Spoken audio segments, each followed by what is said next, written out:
Hare Krishna. So, what I recited is called Mangala Charan, auspicious recitation. Anything we start in our Vedic culture, we have this habit. Anything we start, whether spiritual or material. Actually, in the Vedic times, not far, maybe a few hundred centuries ago, there was nothing called material and spiritual. It was intertwined. You see how these three colors are intertwined? Red, yellow, and blue. They're intertwined. So that is how the culture was intertwined in such a way that everything was actually spiritualized. Even if it is material, it is spiritualized. So that was the culture. So we welcome all of you once again in this 9 days rejuvenation exercise through Bhagavad-Gita. What are we going to regenerate? Is it body? Is it mind? Is it intelligence? Or the soul? Actually, all four. It's a mystery which will be revealed in coming days. How Bhagavad-Gita can help us rejuvenate the body or the mind. Okay, mind and intelligence still understood. How it will help us to regenerate the body, that we will see in coming days. We'll realize how it is working. You will have to excuse me with my cough. So, Bhagavad-Gita, there are so many additions. Before we start Bhagavad-Gita, we should understand from where we are getting the knowledge. Srila Prabhupada, when he wrote Bhagavad-Gita and gave commentary, he wrote Bhagavad-Gita as it is, which is most famous Bhagavad-Gita all over the world. Most read Bhagavad-Gita all over the world. In Padma Puran, Krishna gave this knowledge, spiritual knowledge, to four personalities: Brahma, Shiva, Lakshmi, and four Kumaras. So, and he told all four of them, now you start the disciplic succession.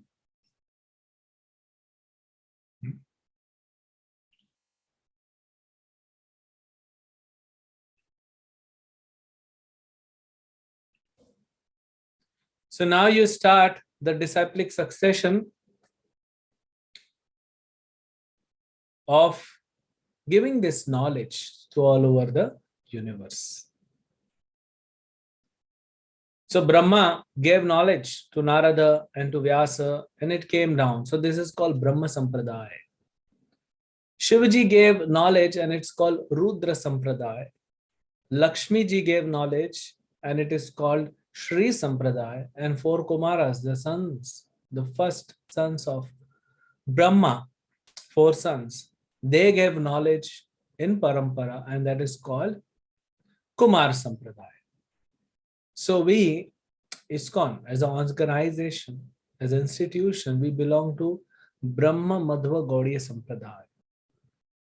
So rest assured that the knowledge we are receiving is coming from proper channel. If I announce here that tomorrow there is complete lockdown in India, you won't believe me. Or maybe someone may think that, oh, maybe I didn't know, let me check. And you will check again through internet, through television, through your sources. Because I am not the authority to say that there should be a complete lockdown in India. So, similarly, there has to be authority to speak on Bhagavad-Gita, to speak on the spiritual knowledge. So it comes in parampara. Krishna gave this knowledge to Brahma, Brahma gave this knowledge to his son Narada, and he gave this knowledge to his student Vyasadev, and then Madhvacharya, and it came down to his divine grace, Abhay Charanaravindra Bhakti Vedanta Swami Prabhupada, who's the founder Acharya of iskcon. He gave us this knowledge, and we are giving out, we are spreading this knowledge to others. So this is coming in proper disciplic succession or channel. Like you have the charging cable through which you charge your mobile. Now the cable has to be intact. Otherwise, the electricity from the electric board, from the switch to the mobile will not reach if there is any gap. So similarly, the knowledge has to come from Shri Krishna himself through all of us and through the parampara to all of us, so that we can get perfect knowledge. Otherwise, there is no use of any such knowledge if it is not perfect, because we will be deviated. Bhagavad Gita, it is misunderstood by many people in many different ways.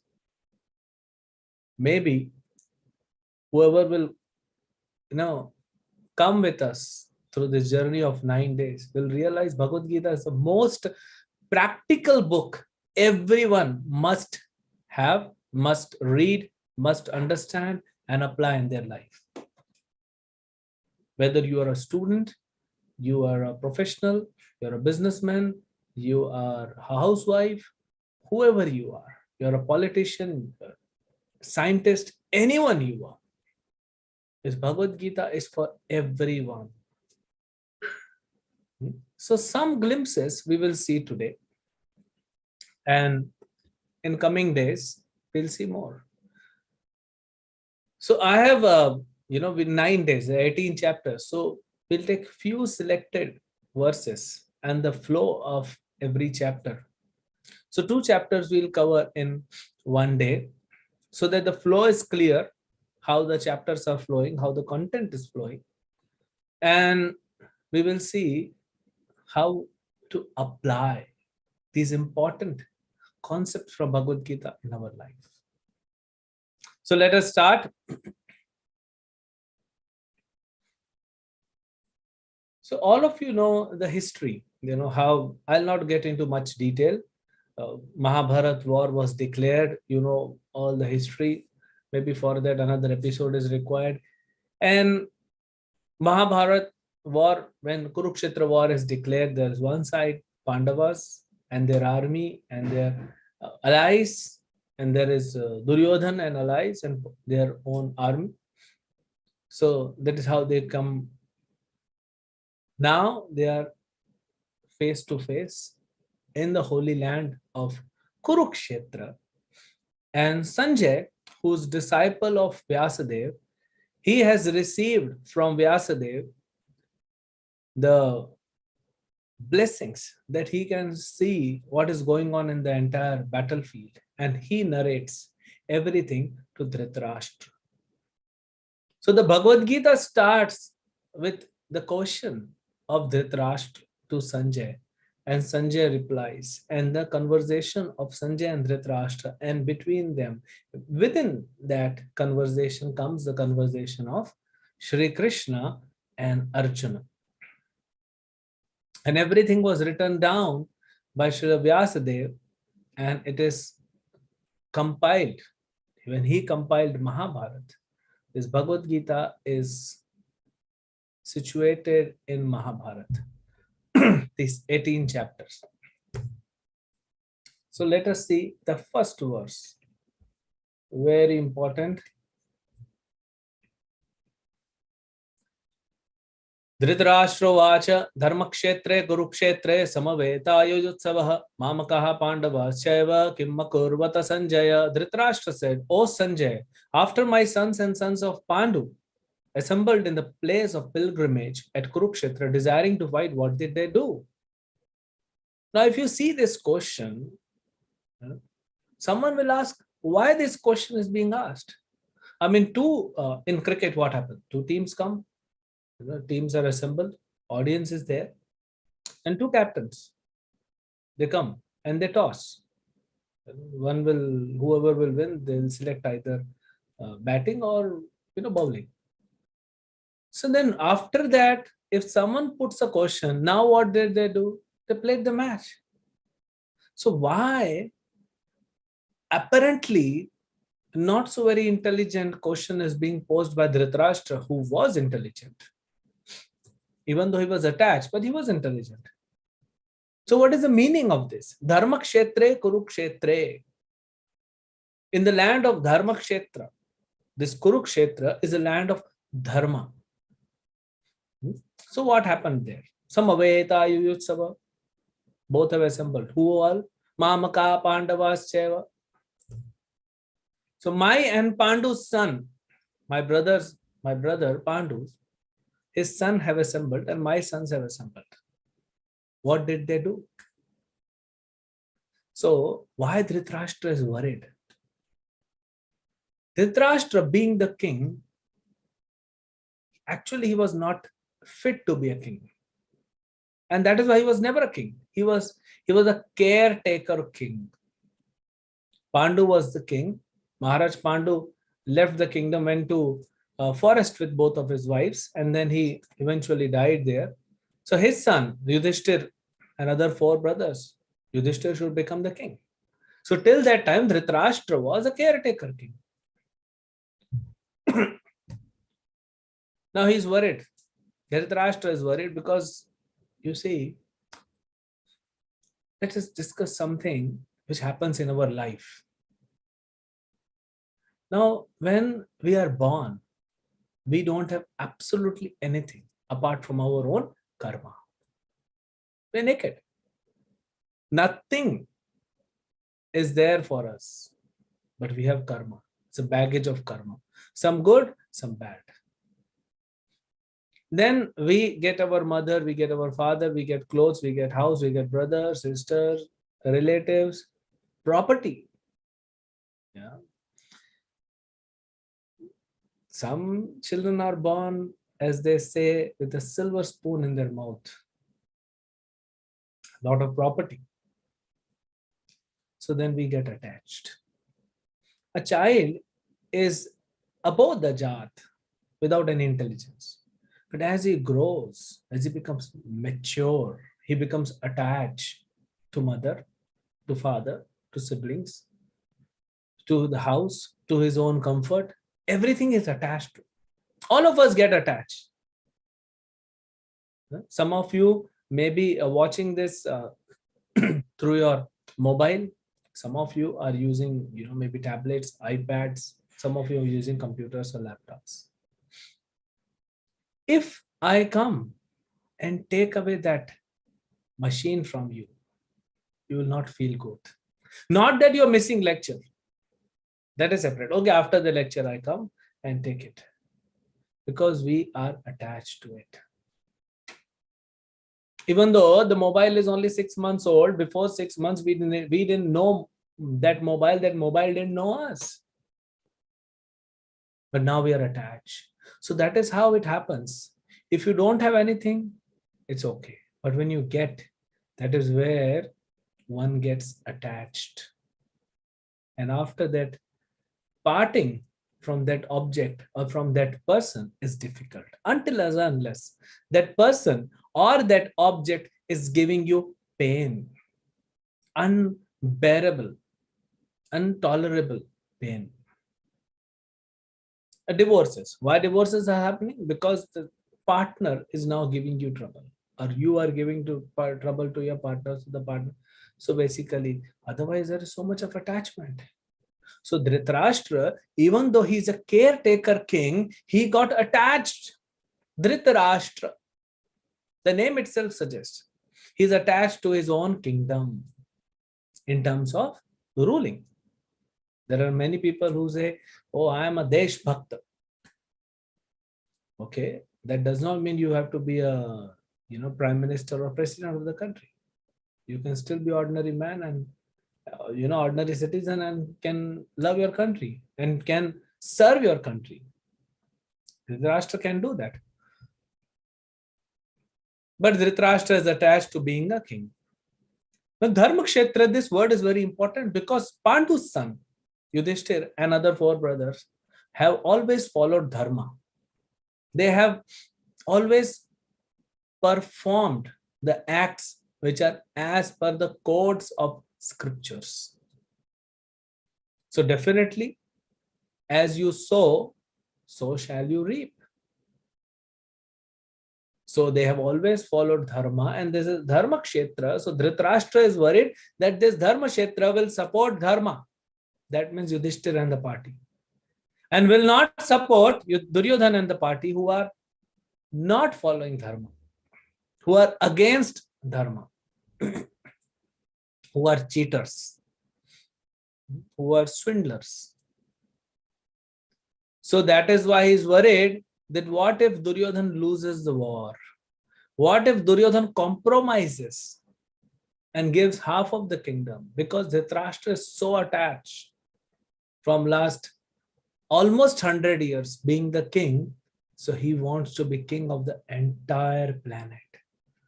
That is what happens with us. If you see everyone in the world, we are so attached to whatever we get. We want to grow. Grow means what?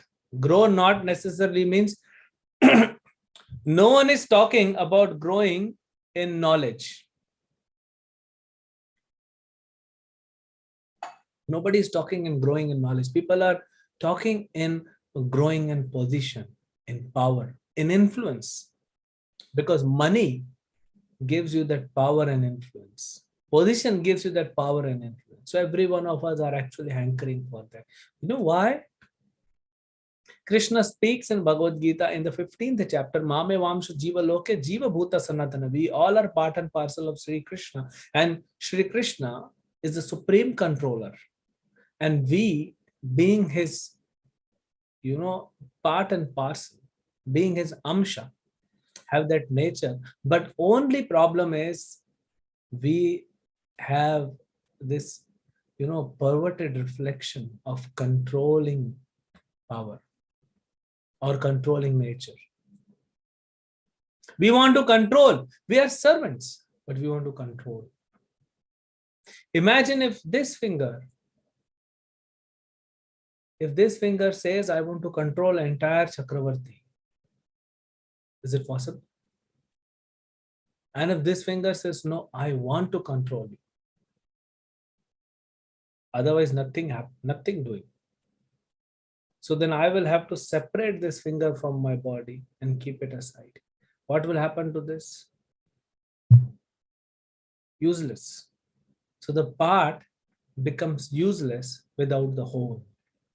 So we are suffering. We are not happy. We are not satisfied because we are separated from the whole. So that is what Dhritarashtra, every one of us has that Dhritarashtra, that mini Dhritarashtra within our heart, within our consciousness. Very interesting, but we don't have time. So let's move ahead. When Dhritarashtra asks, so Sanjay has to reply. Sanjay is his chariot driver. So Sanjay replies. And then comes Duryodhana's cunningness. So what happens here? Duryodhana was such a cunning person and very unintelligent.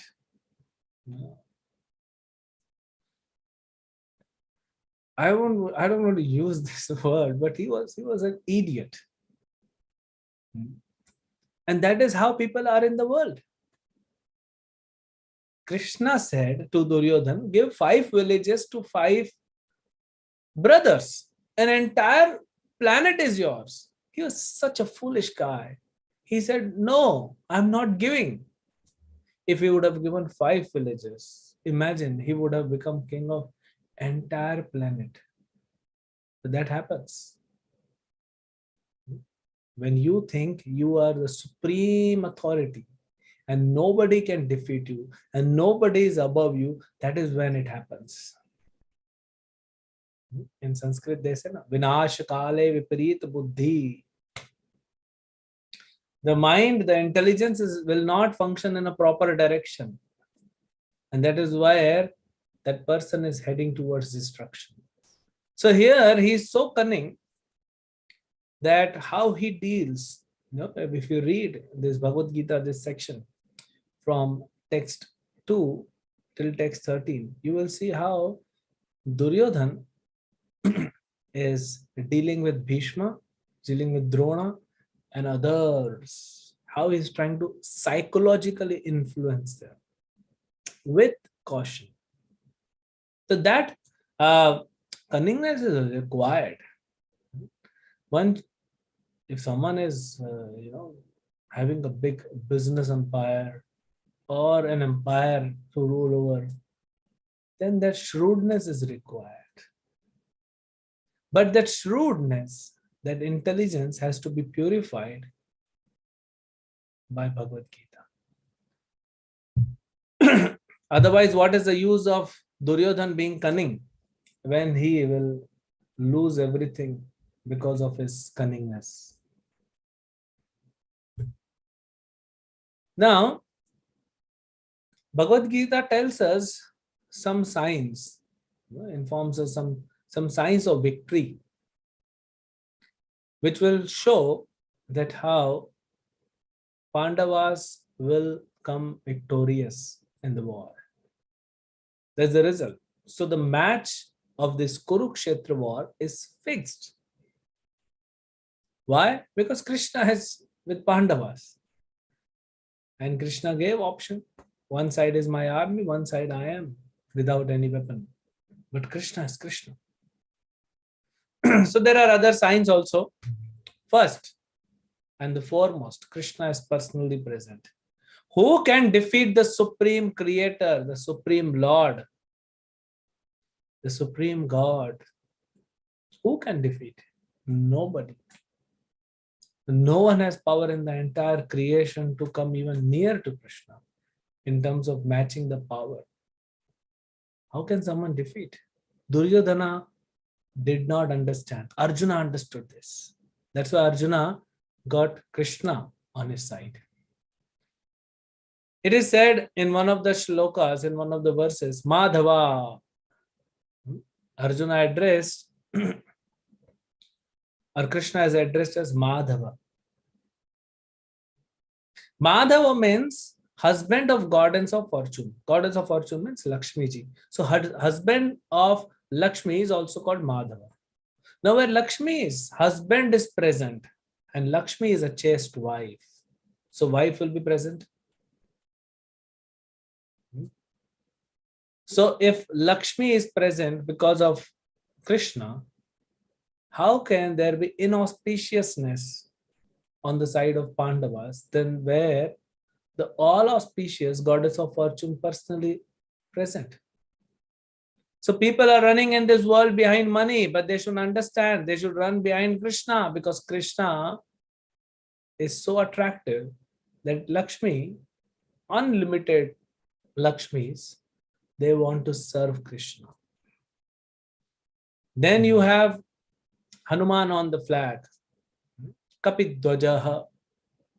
So there's a big story, but Hanuman told to Bhim, when Bhim met Hanuman, when he was going to bring flowers for Draupadi, in the time when they were in exile.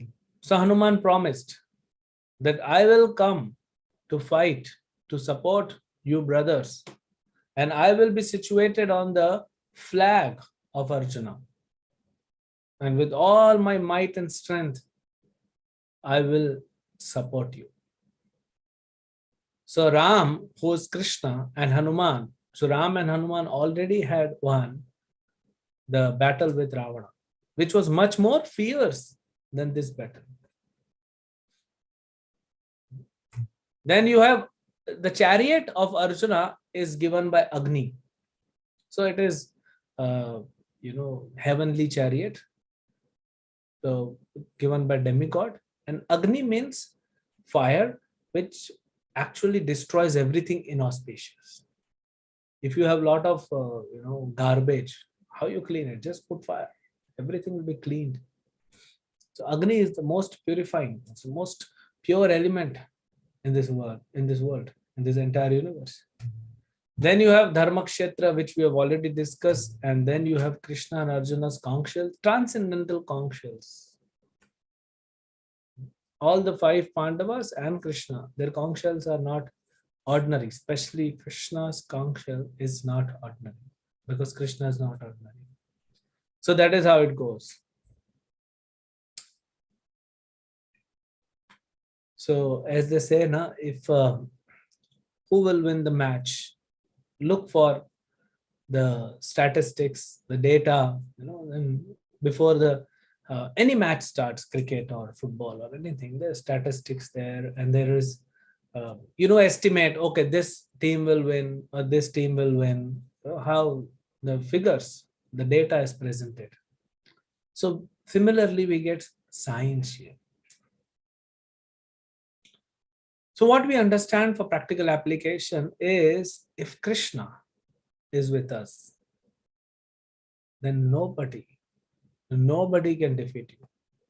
But someone will say, oh, Krishna was there always with Pandavas. Look what happened to Pandavas. Look what happened to their wife Draupadi. Look what happened to Mother Kunti. She has to suffer a lot. Same Krishna as Ram. What happened to Mother Sita? So there's a reason behind it. The reason is Lord is trying to teach all of us. Look at my devotees. Whatever difficulty they are facing, they never forget me. They are actually not in real distress. Devotees never come in distress.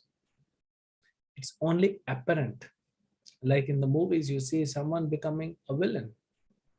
Now that person may be a very kind-hearted gentleman in his real life, but it is being portrayed as villain. And in the movie, the hero, the main lead actor, he has to suffer sometime. He's subdued by the villain, but not till the end. And just when the hero, he takes over, he kills all the party men of villain. Then the film ends. So ultimately, for 80 years, Pandavas apparently suffered. But in 18 days, Krishna settled the scores. In 18 days. If you have Krishna with you, then that is what happens. Then how Krishna fulfills the desire? After seeing all this, now Sanjay, this is all Sanjay is speaking. But now Arjuna speaks something. Arjuna is telling Krishna, Senayor ubhayor madhye ratham sthapyam me achyuta. This is the army of Pandavas. This is the army of Kauravas. There is a gap of almost 4 kilometers. When you go and see Kurukshetra is there. The exact location where Bhagavad-Gita was spoken 5,000 years ago, it's known as Jyotisar. And from there, it's 2 kilometers. Brahma Sarovar, where the chariot, where Arjuna's chariot was actually standing. So that's 2 kilometers. And then another 2 kilometers, Kauravas army was standing. So that is how they were standing, and Arjuna wanted to see closely who all have come to fight. Even though he knew, because they made the strategy, every captain would know, or every other team member would know about all the opponents who all are playing. But still Arjuna wanted to see. And Krishna is called as Bhaktavatsala. He loves his devotees. He's ready to do anything for his devotees. And that is how he takes the chariot. Krishna becomes a chariot driver for Arjuna. That is the greatness and sweetness of Krishna. Krishna is great. The God is great and God is sweet. So here Krishna is taking the chariot, and then what happens? Then, so Krishna is Bhakta Vatsala, he takes the chariot and he says, Arjuna, Pashyame, behold, whatever you want to see, just see. Now Arjuna sees his family members, his friends. So what happens? Who all are, present? Arjuna sees the grandfather, Bhishma, the teachers like Dronacharya, Kripacharya, and so many brothers, because after all, Duryodhana was his brother. We are talking about 5,000 years ago where the culture was so strong. The value system in families was so strong. And especially when Arjuna is a devotee, Duryodhana is a demon, but Arjuna is a devotee, and Arjuna is considering Duryodhana and uh, others as his brothers. And then he sees brothers, and then brothers-in-law, and then fathers.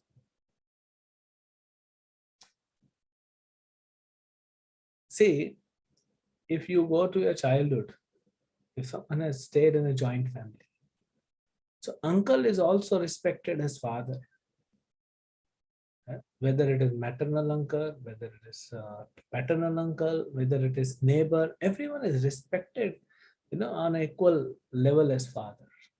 And women are respected as mothers. And someone who's younger, who is equal to our age or little bit higher and lower, they're treated like brothers and sisters. We have seen that culture in India. So imagine 5,000 years ago, such a strong culture was there. So he sees everyone as actually, because this is a war between two families, not two families, two parts in one family.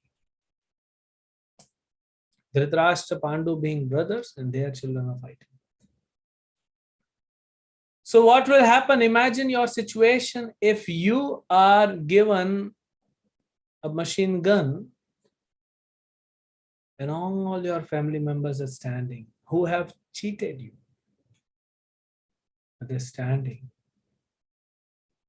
with similar machine guns in their hands.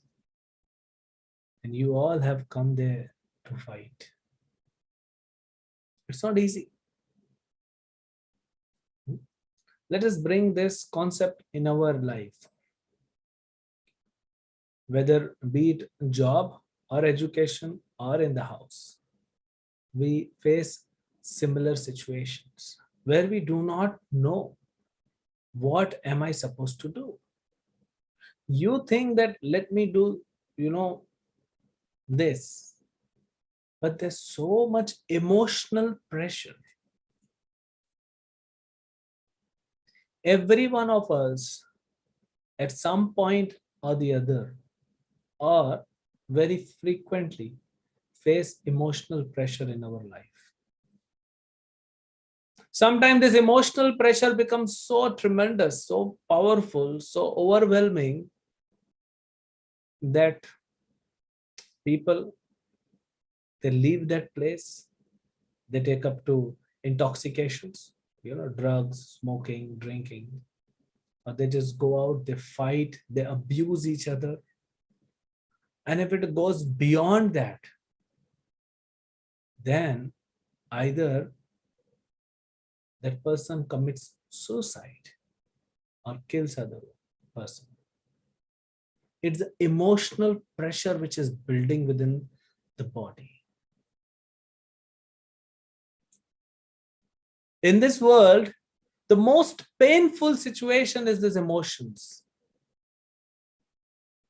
The most painful, what is existing in this world, out of all these things which gives us most pain, are these emotions. And emotions are coming not from the soul, but from the mind. When we'll reach 6th chapter on the 3rd day, we'll discuss more about mind. These emotions are building within us. Positive emotions, negative emotions. And these days, what is happening in the world? Negative emotions are more. Then positive emotions. What is happening between partners, husband, wife? What is happening between brothers? What is happening between parents and children?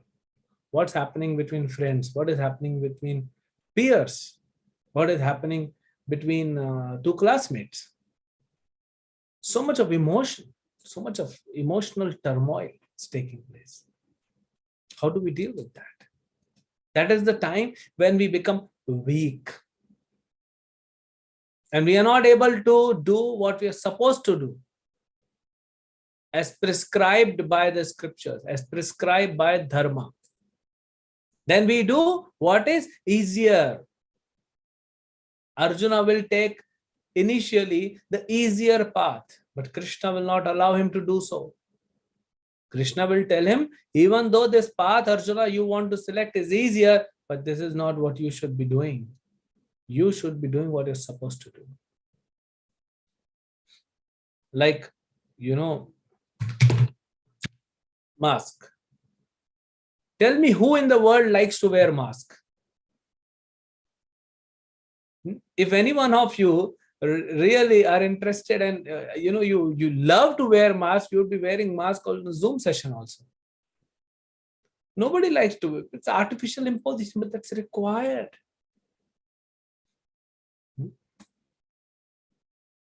So many things in this world are painful, but they're required. Like medicine. Nobody wants to take medicine. It's required. For a student, examinations are painful, but they're required. They're needed. Without exam, how will you how will you promote yourself to other class? So emotions play a very important role. And Bhagavad-Gita is actually telling us how to deal with emotions. Not get swayed away with negative emotions, or even not get swayed away with positive emotions, but be stable, be intelligent, be calm and composed, and do your duty, what is needed. If there's a pilot,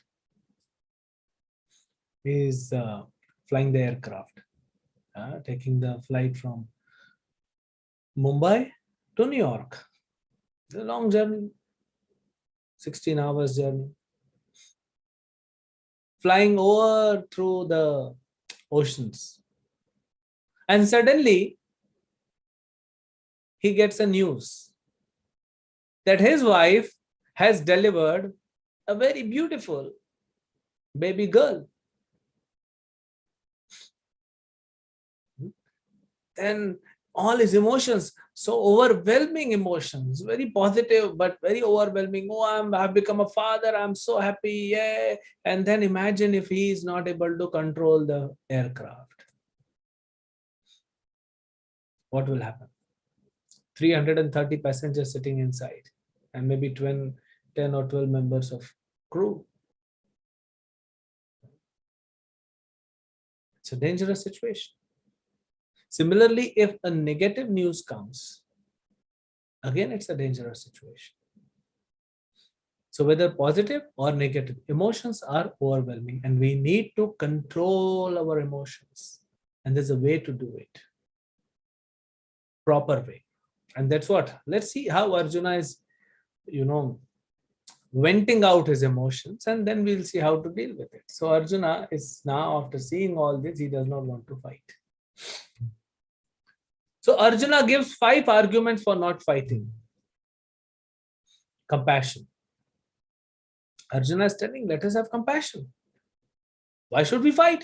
Okay, Duryodhana is a fool. He wants to fight. He is power hungry. He is greedy. He wants kingdom. Let him have it.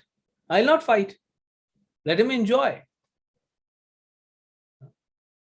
But that's foolishness. Because this compassion is compassion for the body.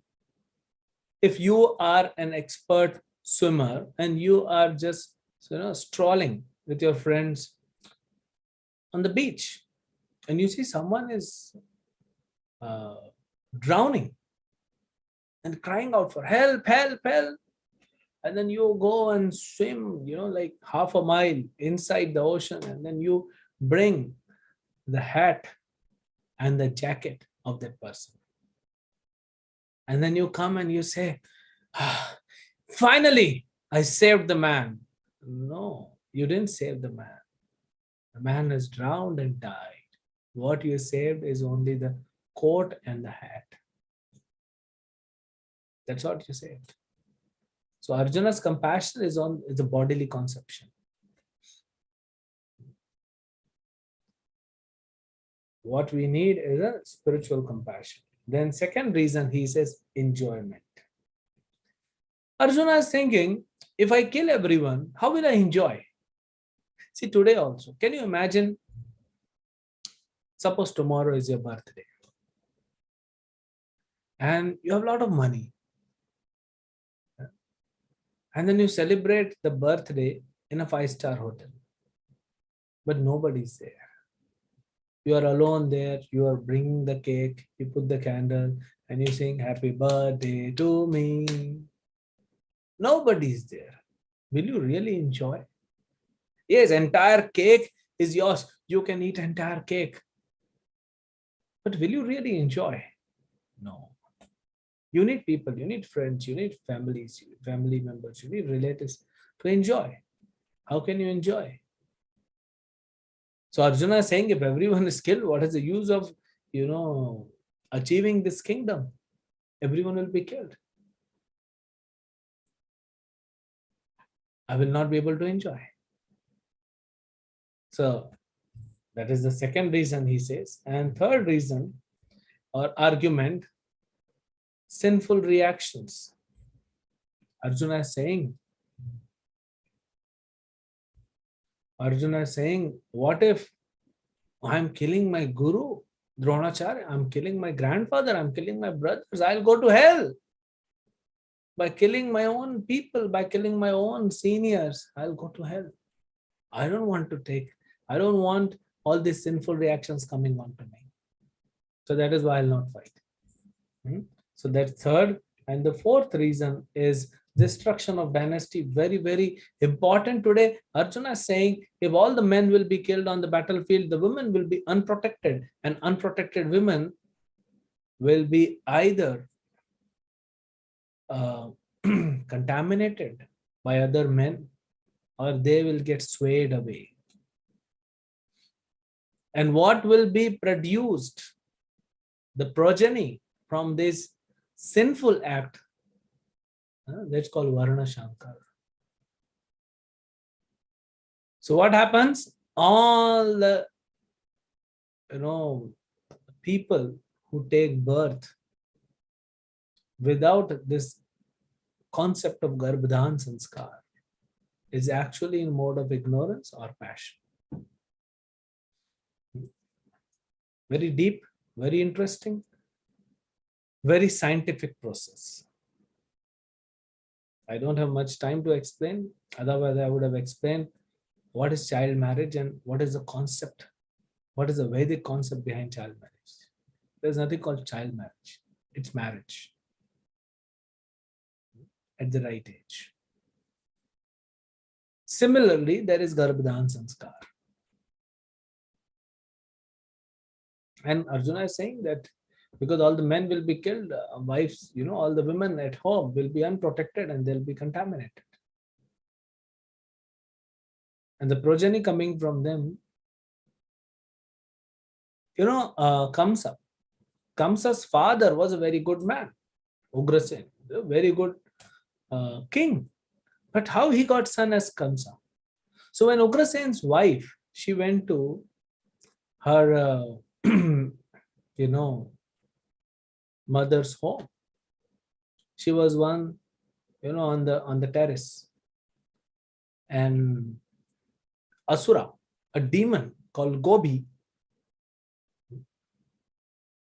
saw this beautiful wife of Ugrasen, and he changed the form. He became like Ugrasen and came. And the wife said, "Oh, you have come here? You love me so much. I also love you." And they kind of got into a physical relationship. What was the result? Because the father is demon and mother is swayed away or cheated, the result was comes up. So that's how it happens in this world today. And that's what you see, destruction of the dynasties. And the fifth argument Arjuna is saying is indecision. Finally, he's completely, he's not able to think anything. He's given up. My dear Lord, I do not know whether I should fight or I should go for begging. Whether it is good to win over Duryodhana or to be killed by Bhishma, which is good for me, I'm not able to understand. And then comes the turning point of Bhagavad Gita, which we'll discuss. Arjuna will surrender. And how Krishna will refute all these arguments and prepare Arjuna and his consciousness to perform duty. Krishna is not here to make Arjuna fight. Fighting is one duty. For us, Bhagavad Gita is not to fight. For us, Bhagavad Gita is to perform our duty perfectly. Our duty perfectly. Not others' duty. Our duty perfectly. So before we know what is our duty, before we perform our duty perfectly, we should know what is our duty. And Bhagavad Gita exactly teaches us what is our duty. So we'll see. So Arjuna has given 5 arguments. Okay. Someone wanted this slide. Maybe they want to take pictures or something. You can. Then we go ahead. And before we get into Krishna refuting Arjuna's argument, all the 5 arguments, let us see.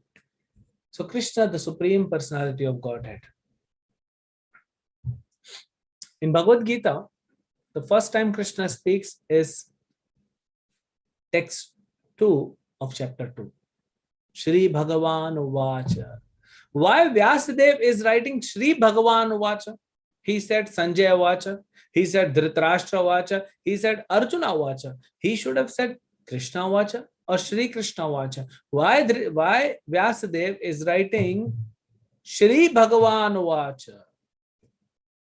In Bhagavatam or in any other scriptures, you will find even Varahadev, Vamanadev, Ramchandra, Narsingadev, all these incarnations are speaking. It is not said Shri Narsinga Vacha. It is said Shri Bhagavan Vacha. Why? Because Krishna is Bhagavan. Krishnasto Bhagavan Swayam. Vyasadev writes in Srimad Bhagavatam. Krishnasto Bhagavan Swayam. So we understand Krishna is the Supreme Lord.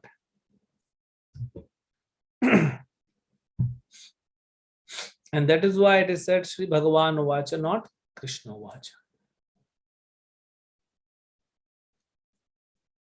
Now, some people say that everyone is God. Krishna is God, Arjuna is God, I am God, you are God, everyone is God. If everyone is God, why should we take out time and bother to read or hear Bhagavad Gita, which is spoken by one God and I am also God? Then why should I hear Bhagavad Gita from Krishna? If we both are at equal level, why should I read? Bhagavad Gita is spoken by some other God when I am God. So that refutes this Mayavad concept. I am not God. If I am God, why am I bewildered? Then someone says, oh, okay, we are not gods. I'm not God, you are not God, Arjuna is not God.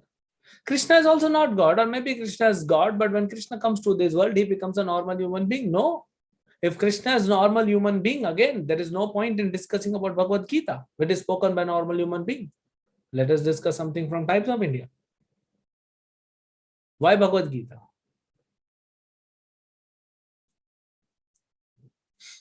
Why are we not discussing some other novel, some other autobiography, some biography. Why Bhagavad-Gita?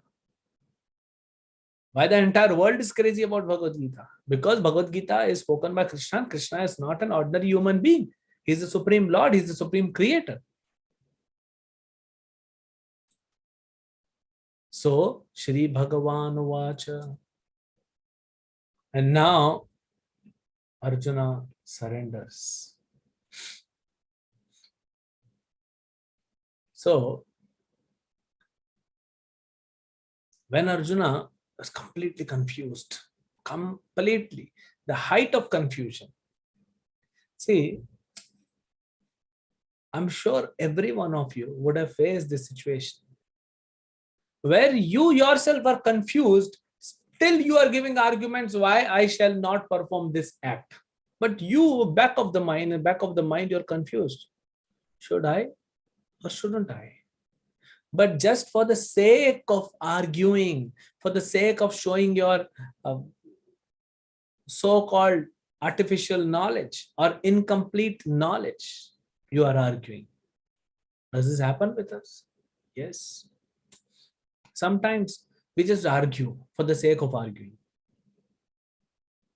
And after the argument, we are still confused whether my arguments are right or wrong. Am I supposed to do this or am I not supposed to do this? So Arjuna, after giving all the 5 arguments, he is completely confused. He does not know what to do. That's how his emotions are playing with him. Someone is asking in the chat how to deal with emotions. Wait. Let us understand what are the emotions first. Gradually we'll also deal. Arjuna was very intelligent, super intelligent, because he was a devotee. It took 45 minutes for him to understand. For us, it will take a little more time. So when he's completely confused, he saw there's no way out. The more I'm arguing, the more I am becoming confused. You know quicksand? Huh? Quicksand is sometimes near the ocean. The sand, when you put your foot inside, just you go completely inside. It's all quicksand. In Hindi, we call dal, little different, but similar concept. So when you get stuck into quicksand, the more you try to come out, the more you go deeper, the more you get stuck. So the more you argue without any foundation of scriptures like Bhagavad-Gita, the more you become confused. So many times in your office, in your college, in your school, in your house, with your relatives, you would have, argument on any and every topic under the sun, and then realize, so straining, so draining. Your entire energy is drained out. I'm sure you have felt that. I have felt that. That's why after coming to iskcon, I realized one thing: there is no point in arguing with someone who does not know Bhagavad-Gita. Just explain to him. And if he doesn't accept, what can we do? There's no point arguing in this world. In our schools, we had this debate competition. In the name of debate, all the energy is getting drained.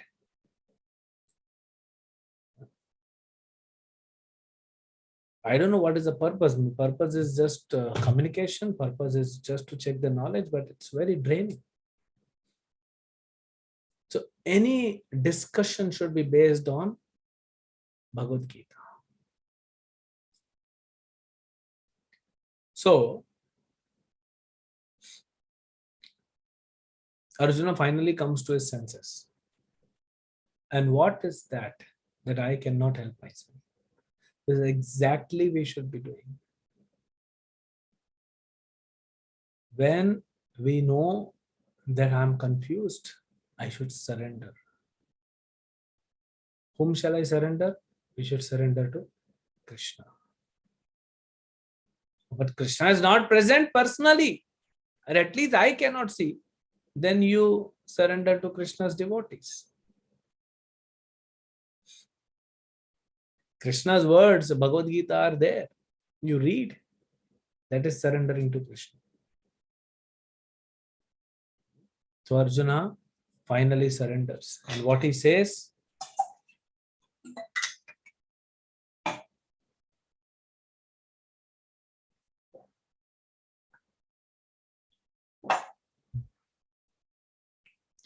what Arjuna says is, I'm not able to think straight. I'm completely confused. And so I surrender unto you, and you become my teacher and tell me exactly what I should be doing. Tell me exactly. Nishchitan bruhitan me. Nishchit. Don't confuse me further. Just tell me what you want me to do. I'll do it. And then Krishna speaks. Krishna is not speaking till the time Arjuna surrenders. There's no point. Sometimes if someone is arguing, especially someone younger or equal is arguing with you, just finish off that argument then and there. There is no point trying to convince a person when that person is surrounded by mode of ignorance or passion. Until unless we come to the mode of goodness, we will see what are these three modes in 14th chapter and in 17th and 18th chapter. Until unless someone comes to the mode of goodness, he will not be able to understand what you're trying to teach him. So better is stop there. Most of the people, most people or everyone in the world is getting into argument. Be it brothers, be it husband and wife. It starts with very small, and eventually, because both of them are getting into this argument, where we land up is complete separation. Okay, once, twice, thrice, 10 times, 20 times, then finally you start hating that person. That situation comes where you don't like that person anymore. And eventually you say, okay, separate. Be it brothers, be it employer and the employee, be it husband, wife, be it anyone.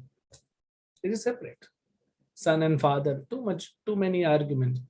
So a mature person, an intelligent person, when he or she will see that the other person is getting into argument, be quiet. There's no point in discussing. Let the other person accuse you. Let the other person abuse you. Don't respond. There's no point in responding. It would only, make the situation worst. So Arjuna was speaking and Krishna was quiet. Now Krishna starts speaking. And in the entire second chapter, which is known as the Summary of Bhagavad-Gita, Krishna actually refutes all the 5 arguments. So the first argument, Arjuna's first argument was compassion. But Arjuna's compassion was compassion for the body. And Krishna, in these 20 verses, from 11th verse to 30th verse of second chapter, Krishna explains Arjuna with different angles. And I would request all of you to please study these 20 verses. Very, very important. It's a time for dinner for many of you, and you are hungry. And you may tell your mother or your wife or anyone, I'm hungry, I need food. I'm watching Bhagavad Gita session, please give me food. Okay. Your mother brings the food, you are hungry, but then you put all the food over your body. You take some rice, pour it in your ears, you roll the chapati, make like a spring roll and insert it in your nostril. and open your eyes and put the drops of dal or curry, whatever you make, do you think you will be satisfied? Do you think you will be able to, you know, feed yourself, or you are able to uh, give strength to yourself? No. Even though the food is for the body, but the food has to go from the mouth to the stomach, and stomach will digest it, and then it will eventually reach to other entire body. You don't give it. So similarly, if you do not know, you may wear every day a new shirt, but then you don't have any money to eat food. You invested all your money in getting new clothes. Every day you are wearing new shirt and showing off to your colleagues, look, I'm a rich man. But you do not have money enough to eat even one vada pav in a day. So what is the use of money? You will die out of hunger. So similarly, we have to understand, I'm not this body, I'm soul. And these 20 instructions, Krishna speaking from different angles, how I am the soul. If I am the soul and I'm only taking care of body, but not feeding the soul, will you be happy? Will you be satisfied? No. So we have to understand, I am the soul and I need to give food to the body also, to the mind also, to the intelligence also, and very important, to the soul also.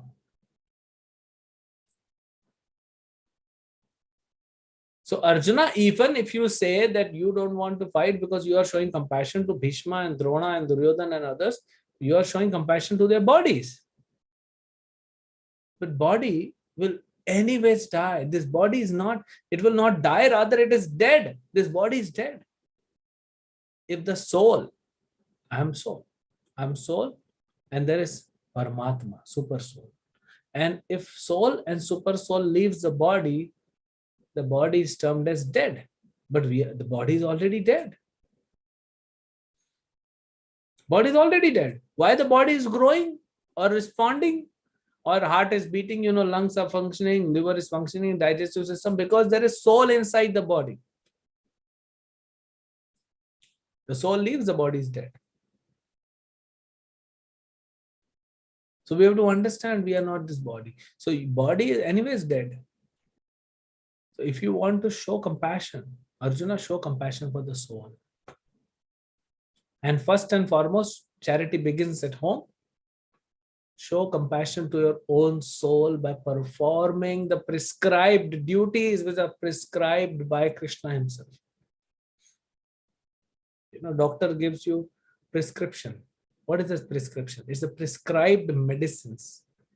So Krishna has given through these Vedic scriptures, Srimad Bhagavatam, Bhagavad-Gita, Vedas, Puranas, this prescribed duty which is prescribed for us. What am I supposed to do? I understand from Bhagavad-Gita and then perform that duty. So that is the first argument. And second argument of Arjuna was, what if I die? What if I die, or what if Duryodhana dies? What is the use? I will be in loss. If I die, I am anyways in loss. If Duryodhana dies and all the party, all the people, they die, I'm not going to enjoy. I'll be all alone. So there'll be no enjoyment. So Krishna is telling, if you fight, you have to fight, you must fight. If you lose the battle, you will go to heaven and enjoy heavenly facilities. Because this is Dharma Yuddha. And if you win, you enjoy the entire planet. So Arjuna, you are benefited in both the situations. Saying in English, saying in Hindi, we say, what do you say? उंगलियां घी में, 10 उंगलियां घी में और मुंह कढ़ाई में. So both the sides, Arjun, if you die, if you win, then you have the planet Earth. If you lose and die, you go to heaven. You enjoy there. So in both the cases, it's a good proposal that you must fight, because you will be happy in both the situations. So when we perform our duties based on Bhagavad-Gita, we will definitely be happy whether we get the desired result or we don't get the desired result. We will be happy. What is important to all of us? Happiness.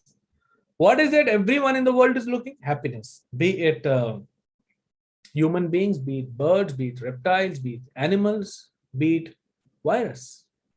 Coronavirus is also looking for happiness. But what are we doing? We're destroying them. We are killing them. This is the only one species, poor virus, one species in the world which every human being is trying to destroy, is trying to kill them. And no scientist is talking about, no ecologist is talking about, oh, one species will be extinguished. No, everyone wants to get rid of this virus. This virus is also looking for happiness. Everyone is looking for happiness. But we do not know what is happiness. We do not know how to attain that happiness, because we are not having complete knowledge.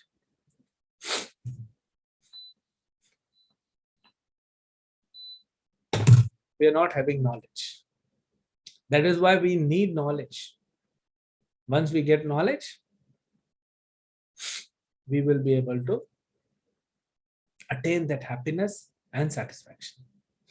In this section only, what we are discussing, Krishna says, Tyaga Shantir Anantaram. Bhagavad Gita says, Tyaga Shantir Anantaram. Once you give up, Ananta Shanti, unlimited peace you will find. What is that you give up? Do you give up your money? Do you give up your body? Do you give up your clothes? Do you give up your jewelry? Do you give up your house? Do you give up your office, job? What will you give up? Arjuna, you have to give up your own independent ideas. Just follow. If any one of you, someone of you may be staying in Mumbai and you have to go to Delhi, you just cannot take a platform ticket and go and sit in the AC. Take a platform ticket because it is written. It is not written in the airport, at the railway station, that travel with the ticket. Travel with the appropriate or the proper ticket. Otherwise, you will be fined. You don't study. You don't read this. You don't follow this. You take the platform ticket, sit in the second AC in Rajdhani and go to Delhi. Do you think you will be allowed? When you are driving in India, you have to drive on left-hand side, not right-hand side. What if you drive on right-hand side? So in this situation, in this world also, we see we have to, if we want peace, if we want happiness, we have to follow the rules. There are certain rules we have to follow. So if you want unlimited, unending happiness, then you must follow what Krishna is saying. If you don't follow what government of India is saying and you're staying in India, then you will be troubled. You'll be put into jail. But if you follow government of India, all the rules and regulations, then you will be an independent citizen. Can travel anywhere in India, no problem. Similarly, if we follow the supreme government, the supreme authority, Krishna, then we'll be unlimitedly happy. And that happiness will be unending and it will be rather increasing. And if we don't follow, then we suffer. So if you want happiness, if you want peace, follow the rules given in Bhagavad Gita. Period. Then, third argument of Arjuna is sinful reaction. If we'll kill them, we'll get sinful reactions. But we see Hanuman went and burned Lanka. Nothing happened to him. There's no sinful reaction. Because if you perform any act on behalf of or as per desired by the Supreme Lord Krishna, that is called bhakti. Rishikena Rishikesha Sevanam Bhakti Ruchate. You use all your senses, 10 senses, and the boss of all the senses, 11th sense called mind. If you use all the senses in service of Krishna, that is called bhakti. When you perform bhakti, there is no sin attached to it. Even if Arjuna is killing everyone on the battlefield, there will be no sin incurred by Arjuna. Why? Because he is doing so as desired by Krishna. So Arjuna's third argument that I will, if I fight, I will kill them, I will incur a lot of sins. No, Arjuna, you won't. You won't incur sin because you are doing what I'm saying. Let's take an example. If army man, and the army man, he's standing, he's posted somewhere in the border, China border, Bangladesh border, Pakistan border, all borders we have. So there's a war, mini war, it keeps happening. And then you as an army person, suppose you are that army person and you kill like 100, 100 enemies or people from opposite army. What you will receive is Paramveer Chakra. What you will receive is bravery awards, whatever. You will get some medal from Prime Minister of India, or from President of India, and you will be glorified all over the nation. Now, you as an army man, you killed 100 people, 100 enemies, and you got the medal. And then you told your superiors that I want to go home for 15 days, 2 weeks, I want to stay at home after this fight. And your superior, they sanction the leave and you come home. And then you have a small fight or argument with your brother or with your wife. And you have this, machine called gun. And you shoot your wife. So Prime Minister of India or President of India, do you think will they honor you and give you a medal? What they will give? They'll put you in the jail. And then you are in front of a judge and the judge is asking, why did you kill your wife? And then you say, don't ask that question. Ask the question. I want to ask the question that when I killed 100 people, you gave me medal, the government of India. And now I killed only one person. And you are putting me behind the bars. What kind of justice is that? Because the judge will say, because when you killed 100 people of the opposite party, you were under the instruction of government. So you got the medal. Now you are on leave. You cannot kill a citizen, a wife. Even though sometimes it appears that wife is opposite party, still you cannot kill her. So that is why you go to jail. So when we perform any activity based on our mind's instruction, then we suffer. But if we perform any activity based on Krishna's instruction, then we never suffer. We are rewarded. We are glorified. So that is why we must always follow Krishna's instruction. But the biggest enemy, who's the world's biggest and deadliest terrorist? Is the mind. Is the mind. And where is that terrorist situated? within you, within your system. You are carrying that terrorist everywhere, and you're following the instruction like you are kept on a gunpoint.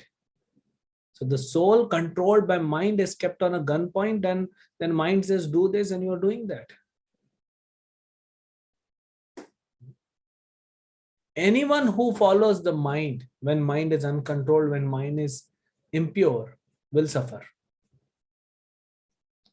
Suppose a boy, a 20 years old boy, he is in the college, and his mind says, take that flower and see that girl, go and give the flower.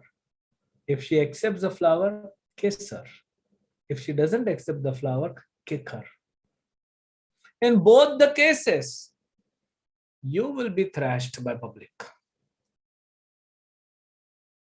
Isn't it? Why? Because you're following the mind. So mind is the greatest enemy. We'll see on the third day. So this is the third argument, and fourth argument is Arjuna is saying the dynasty will be destroyed. But anyone who performs bhakti, you see, the first image, this father and mother, they're not Indians. And you can understand by the structure of the house, this is not India. But they are, having a Vedic ceremony for their daughter. In the next image, in the adjacent image, you see he's not an Indian. He's a foreigner. Iskcon devotee.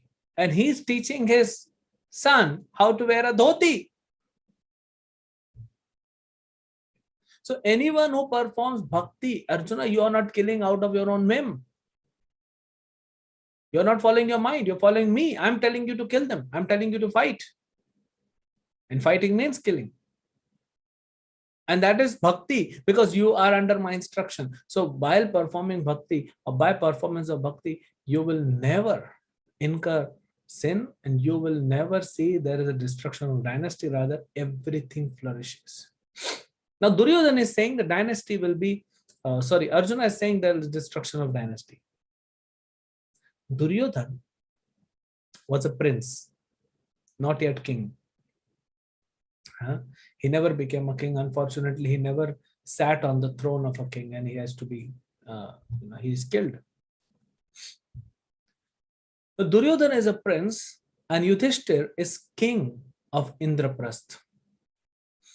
And Draupadi is queen of Indraprasth. And now everything is established. When the king and queen are established, Yudhishthir and Draupadi, after 2 days there's a gambling match. And somehow Yudhishthir, he gambles, Draupadi, and he loses. And Duryodhana, who's a prince yet, who's not a king, he has so much audacity to try to remove the clothes of Draupadi, who's the queen of Indraprasth.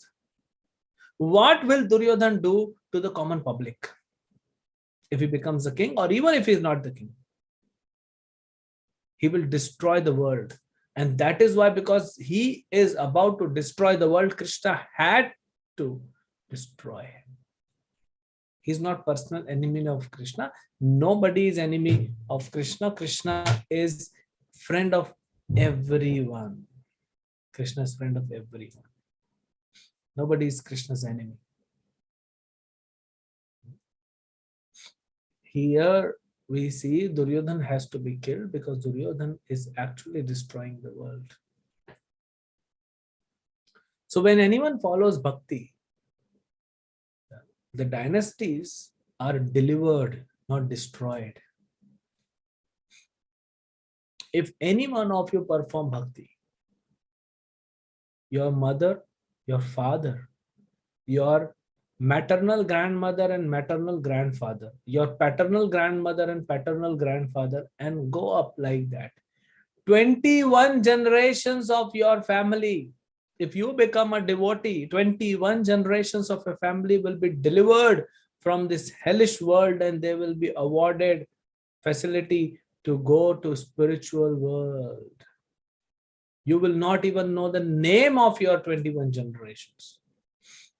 Still they will go back to Krishna Loka, to the planet of Krishna.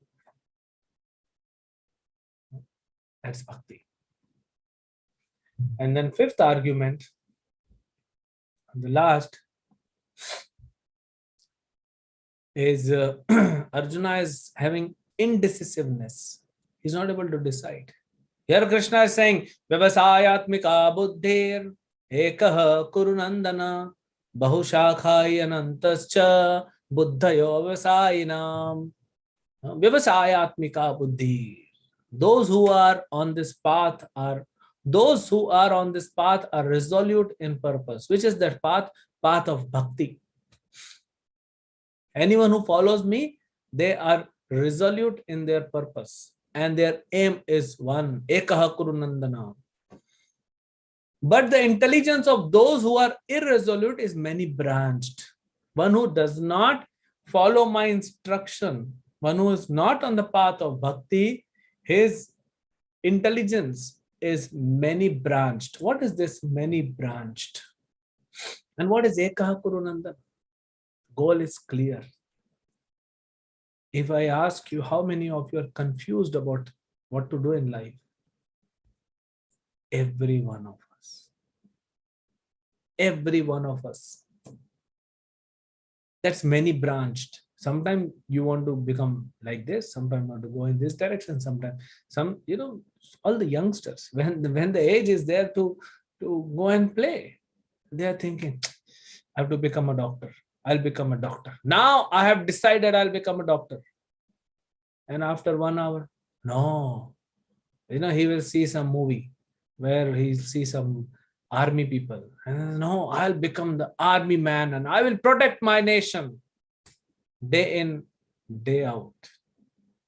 And then he goes next day out and he meets some doctors, or the lawyers, or chartered accountants, or engineers, or the scientists, or astronauts. And then he goes to his village for vacations and he sees some farmers. I want to become a farmer. I want to become this. This is your age when you should be having all the peace in your life and happiness in your life, and you are confused. So everyone is confused. Why? Because we are not following the authority. We are not following Krishna. If we follow Krishna, then we will not be confused. So these are the 5 arguments. Arjuna gives compassion, enjoyment, sinful reaction, destruction of dynasty, and indecisiveness or indecision, and how Krishna is actually refuting all these arguments that we saw. So this is the flow. There is something more. There are 18 more verses. What Krishna is telling, that you become a pure devotee. Then Arjuna is asking, what? Who's a pure devotee? What are the symptoms? So that part we are not doing it now. So to summarize, we see how Dhritarashtra is cunning, how Duryodhana is cunning. Srila Vyasdev, he writes in Mahabharata, he says there are 4 main villains in Mahabharata. Dhritarashtra, Duryodhana, Shakuni, and the 4th one will be a surprise to many of you, but that is what Vyasadev says, and we can prove it. Karna. The 4 main villains in Mahabharata. So we saw how Duryodhana and Dhritarashtra's cunningness, and then Arjuna, there's signs of victory, and then we saw Arjuna's instruction to Krishna, and Krishna as a Bhakta Vatsal follows the instruction of his devotee, and then he takes the chariot, and Arjuna is completely bewildered. His mouth is drying up, his head is reeling, his senses are not working properly. Hair is standing on the air and completely disarrayed. So Arjuna is telling Krishna, I won't fight. 5 reasons. Compassion for the body. And Krishna refutes, saying that you are not this body, Bhishma not this body, Drona, Duryodhana, nobody's body, their soul. Second argument, enjoyment. So Krishna says, if you die, you will go to heaven and enjoy. If you win, then you will enjoy on this planet. So you will enjoy in both the cases. Then he says, sinful reaction. Krishna says, if you perform bhakti, there is no sinful reaction, Arjuna. Then he says, destruction of dynasty. And Krishna is telling, if you become an ideal devotee, your dynasty will flourish. They'll be nourished by spiritual substance. So there cannot be any destruction to the person who is following the process of bhakti. And the fifth argument Arjuna gives is indecisiveness. He's not in his proper mind whether I should fight or not fight. And then Krishna says, Ekaha Kuru Nandana, just follow what I say. Just be resolute in your purpose. Be fixed up after hearing from me. That confidence comes when we read Bhagavad-Gita, when we hear Bhagavad-Gita, when we know what we are supposed to do. So Bhagavad-Gita is important to all of us. It's not just because I'm a monk, it is important to me. It is important for a student, it is important for a housewife, it is important for a professional, men or women both. It is important for businessmen, it is political leaders, very important for political leaders, very, very important because they're running the show. So this Bhagavad Gita is important for everyone in the world, and it is so practical. If we just understand and try to follow, you will be happiest person on this planet. So we stop here. If there are any questions, we'll take it. Hare Krishna.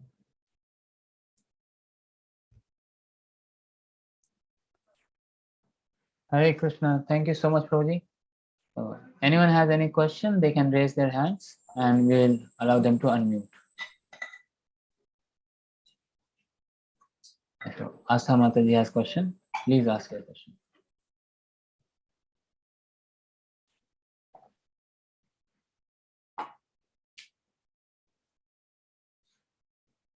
Hare Krishna. Cannot hear you. Prabhuji, she has sent her question on chat box also, so I'll read it out for her. Okay. She's asking, how can we deal with our emotions? How can we deal with our emotions? See, first of all, we have to understand emotions are coming up from mind. And if mind is uncontrolled, then emotions will be difficult to deal with because all the emotions will be in all different directions. Imagine a rail. Recently, unfortunately, in 1 week, 2 trains got derailed. One between Delhi and Mathura, and one was somewhere in Bihar, Bengal area. So if the train is derailed, what will happen to the passenger? So similarly, when mind is uncontrolled and you are the soul seated in the body, and if mind is controlling the body, mind is controlling the intelligence, mind is controlling the soul, what will happen to passenger or the soul? Will suffer like anything. So we cannot deal with the emotions. First, we have to deal with the mind. How to deal with the mind? That is the question now. So how to deal with the mind to purify the intelligence, to engage the senses into Krishna's service. More of this we'll see in the 6th chapter of Bhagavad-Gita. How to deal with the mind.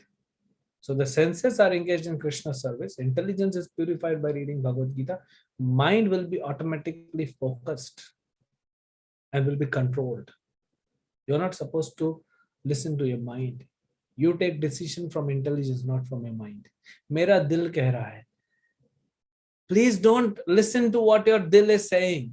It's just mind, uncontrolled mind, independent mind.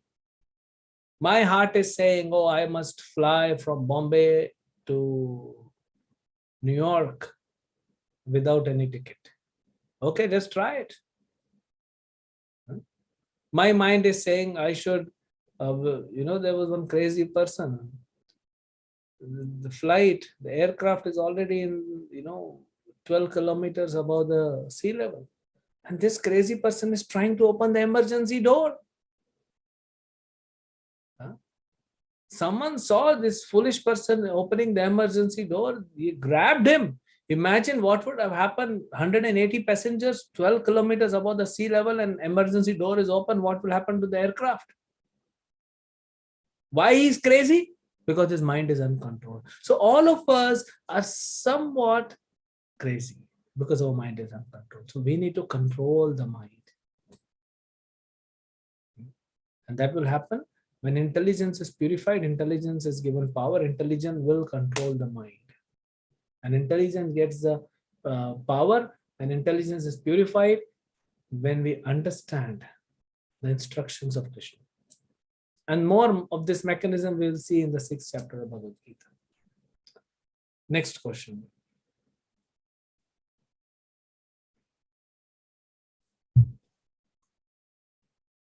Is a Pinak Paul. He can. Pinak Paul Prabhu, you can unmute and ask your question.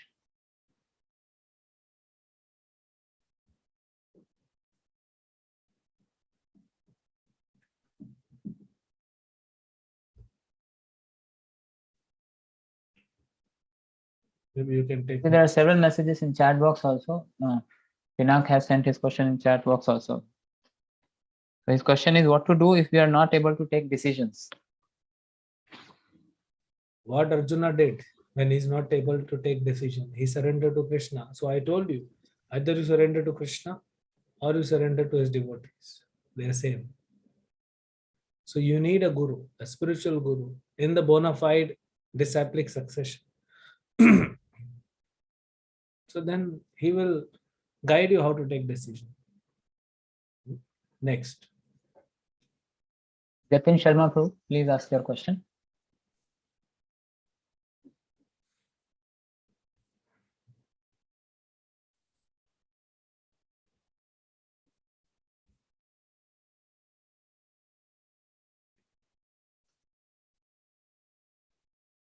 Okay. Next, Ranjay Kumar Prabhu, please ask your question. Hare Krishna Guruji. Hare Krishna Prabhuji. Okay. Both are Ranjay, unmuted together. Ranjay. We'll hear. Yes, Okay. Ranjay Prabhu. Yes. Prabhuji, I follow Srimad Bhagavad-Gita, and as you said in your speech that if someone is abusing you, don't react on that. So I did this in my life several times. But you know, when I don't react, the person abuses more. And if he is abusing more, and again I'm not reacting, I did it several times, means 5-6 times I did in my life till now. Then he came to hit me. Yes.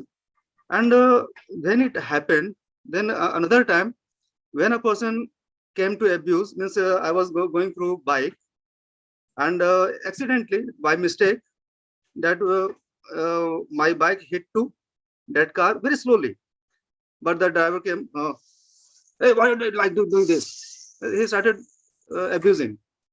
Then I abused, and I showed my anger more than him. Then he became calm. So what should I do? Means, do I react like this? Because this is Kali Yuga. So and I also have thought many times that Lord Krishna has said to Arjuna that you have to fight, you have to take a step. So do I have to Prabhu, react or not? I understood your question, Ranjay Prabhu. Yes. See, the principle remains same. The principle is you must follow the supreme authority, Krishna. Arjuna is not told to fight. Arjuna is told to do his duty. And as a Kshatriya, his duty is to fight. If Arjuna was a Brahmana, Krishna would never tell him to fight. Krishna will tell him to do his Brahmanical duty. So Arjuna is Kshatriya, and Kshatriya is supposed to fight if any injustice is happening. So that is, so let us not, portray in such a way that Krishna is telling Arjuna to fight. Krishna is telling Arjuna to perform the duty. That's more important. So for us, we have to perform our duty. And before we perform our duty, we need to understand what is our duty. And we need a guru to understand that.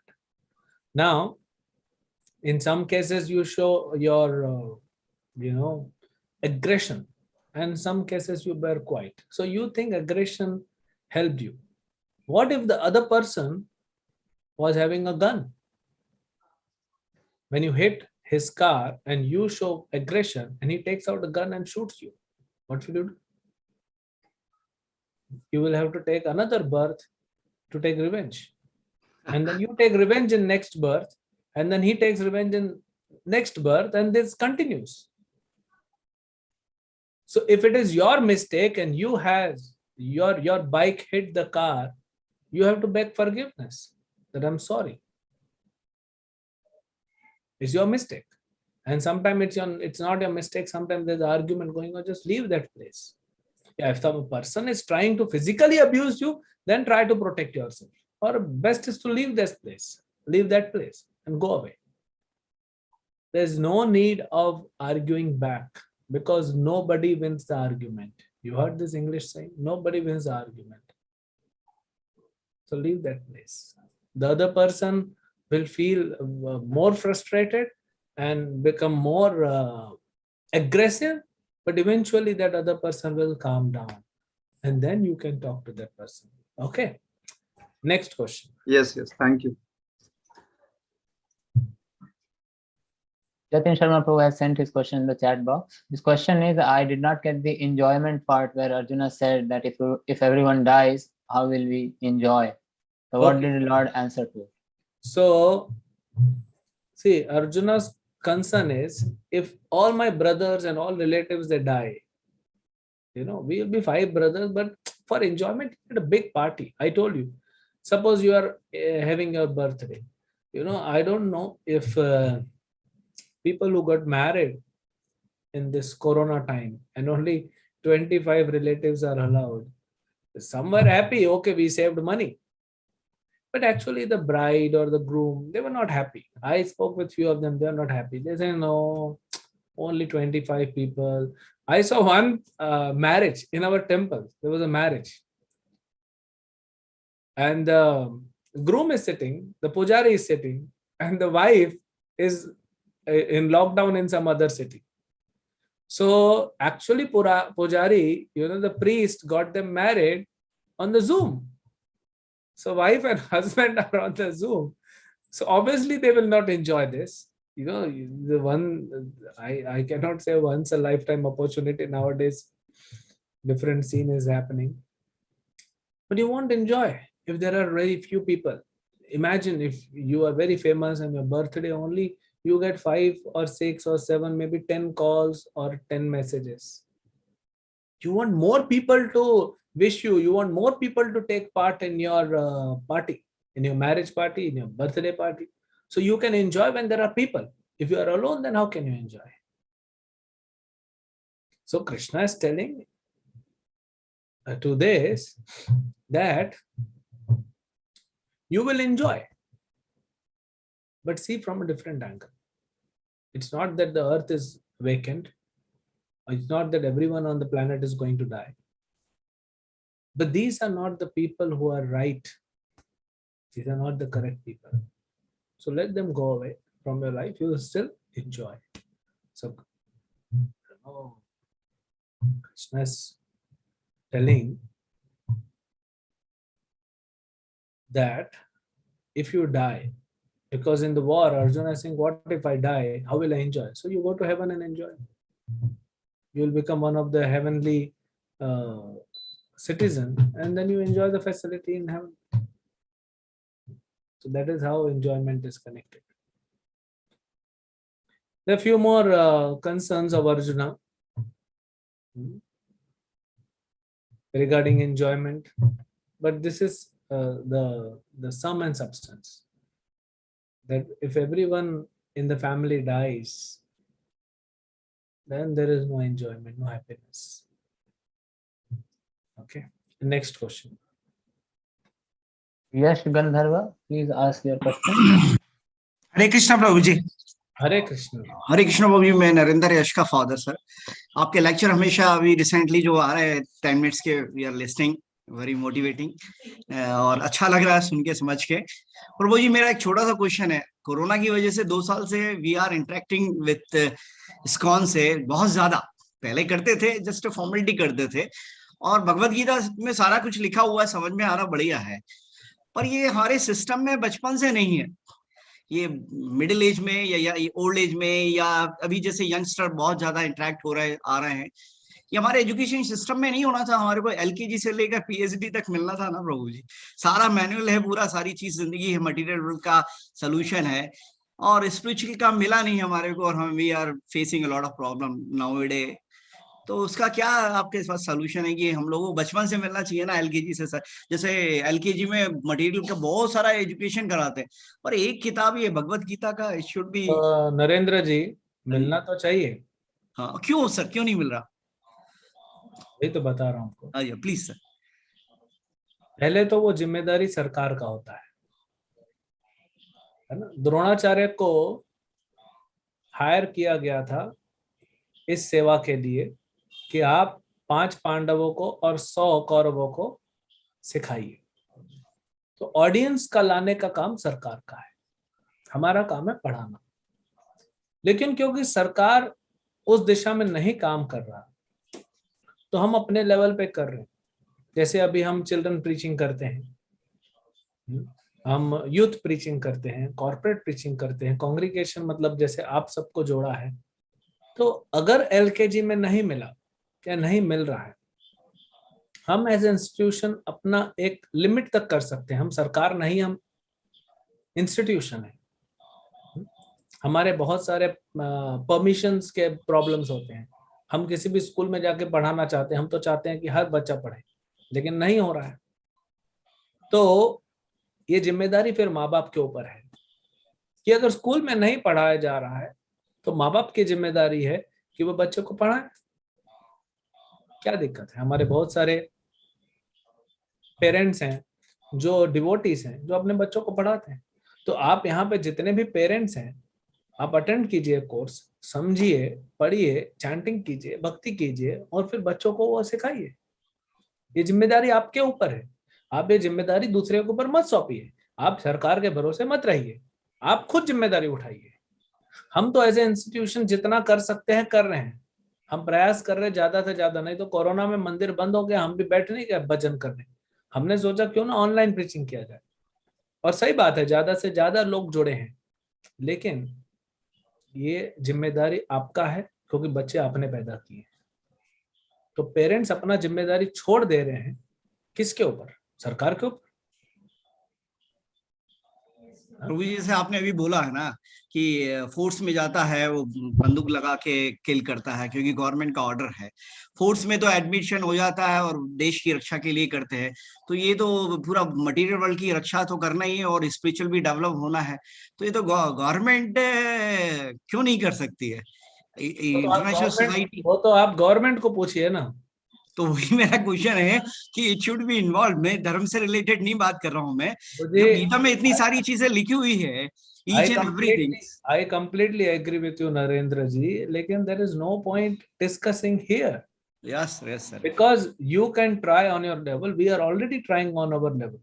So if government is not doing anything, let us do on our own. Yes. मैंने तो मेरे बच्चे को fifth class से there is no point further discussing because yes, any other devotees waiting for their own. Right, sir. Hare Krishna ji. Thank you. I'm just saying that it is the responsibility of parents and they must do something for that.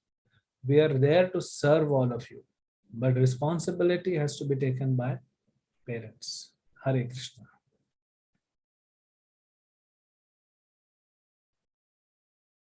Harshit Verma, you can ask your question. हरे कृष्ण प्रभु। हरे कृष्ण प्रभु। मैं हिंदी में बात कर सकता हूँ कि मेरा कर सकते हैं। मुझे ये पूछना था कि मतलब कि मैं जो है मैं गुस्सा व्यक्त नहीं कर पाता हूँ। मतलब कि मैं सेम गलती के लिए सामने वाले इंसान को इतने चांसेस दे देता हूँ कि मैं अपने आप को ही थोड़ा सा गेट डाउन कर मतलब लो फील करता हूँ। तो ऐसा अपना फाइनल डिसीजन लेने से पहले सामने वाले को कितने मौके देने चाहिए? देखिए ये मतलब सब चीजें ऐसा कोई गिनती तो है नहीं, ऐसा कोई शास्त्रों में तो दिया नहीं है, डिपेंड करता है, मतलब मैं सिचुएशन पे गिनती डिपेंड की करता बात नहीं कर रहा हूँ। मतलब जैसे कि स्पिरिचुअलिटी और ये तो यही कहता, मतलब धर्म तो यही कहता है कि आप शांत रहें और लोगों को माफ करना सीखें, लेकिन आप सेम गलती के लिए किसी को कब तक माफ कर सकते हैं? तो वो मुझे थोड़ा कंफ्यूजन लगता है। है। जी मैं वही आपको बोल रहा हूँ, ये क्वेश्चन का कोई डायरेक्ट आंसर नहीं हो सकता कि कितने बार मैं माफ करूं, वो सिचुएशन देखनी पड़ेगी, कौन व्यक्ति है। अगर आपका बेटा बार बार वही गलती कर रहा है, छोटा सा बेटा है 6 महीने का, बार बार अपने डायपर में वो पॉटी कर दे रहा है, तो अब क्या उसको डांटोगे? 4 महीने का बच्चा है, अगर वो बार बार उसको दूध पीने के बाद तुरंत वो मुंह से निकाल देता तो उसको डांटोगे? अगर रात को रोना चालू कर देता तो उठा के घर से फेंक दोगे? तो सिचुएशन पे डिपेंड करता है, हम ऐसे इसका डायरेक्ट आंसर नहीं दे सकते। प्रिंसिपल को समझिए, भगवत गीता ठीक है। प्रिंसिपल बता रहा है, उसका एप्लीकेशन आपको सिचुएशन बेस्ड रहेगा, और वो पर्सनली हम बात कर सकते हैं, बट नॉट इन ऐसी सिचुएशन में हम बात नहीं कर पाएंगे जब तक वो क्लैरिटी नहीं होगा। कितनी बार माफ करेंगे? कहीं पे तो एक बार भी सर माफ नहीं कर सकते, है ना, मैं ऐसी सिचुएशन ठीक होती बात है। है।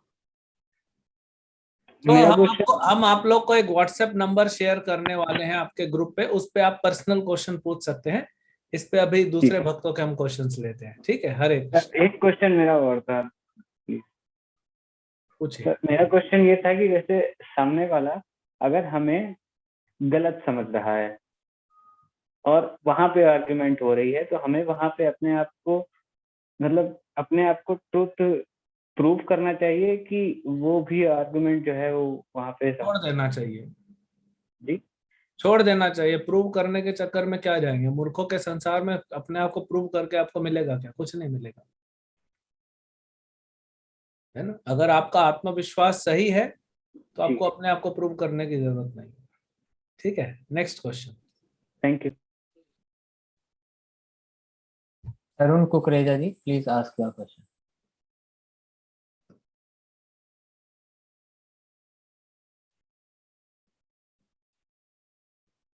So Tarun Kukreja Prabhu has sent his question in the chat box. आप थोड़ा करेंसी ट्रेडिंग के बारे में बता दीजिए, आपने गैम्बलिंग की बात निकाली तो मैंने सोचा मैं क्वेश्चन पूछ लूं। He wants to ask about currency trading. तो तरुण कुकरेजा प्रभु, ऑलरेडी इस क्वेश्चन का आप मुझसे पहले भी बात कर चुके हैं व्हाट्सएप पे, और मैंने आपको आंसर भी दिया है ना? Is it not? Then why to bring this question here? It's very simple. Anything you buy and sell for immediate benefit, it's called gambling. I've told you before also. Next question. Vishakha Pingat Mataji, please ask your question. She has also sent chat.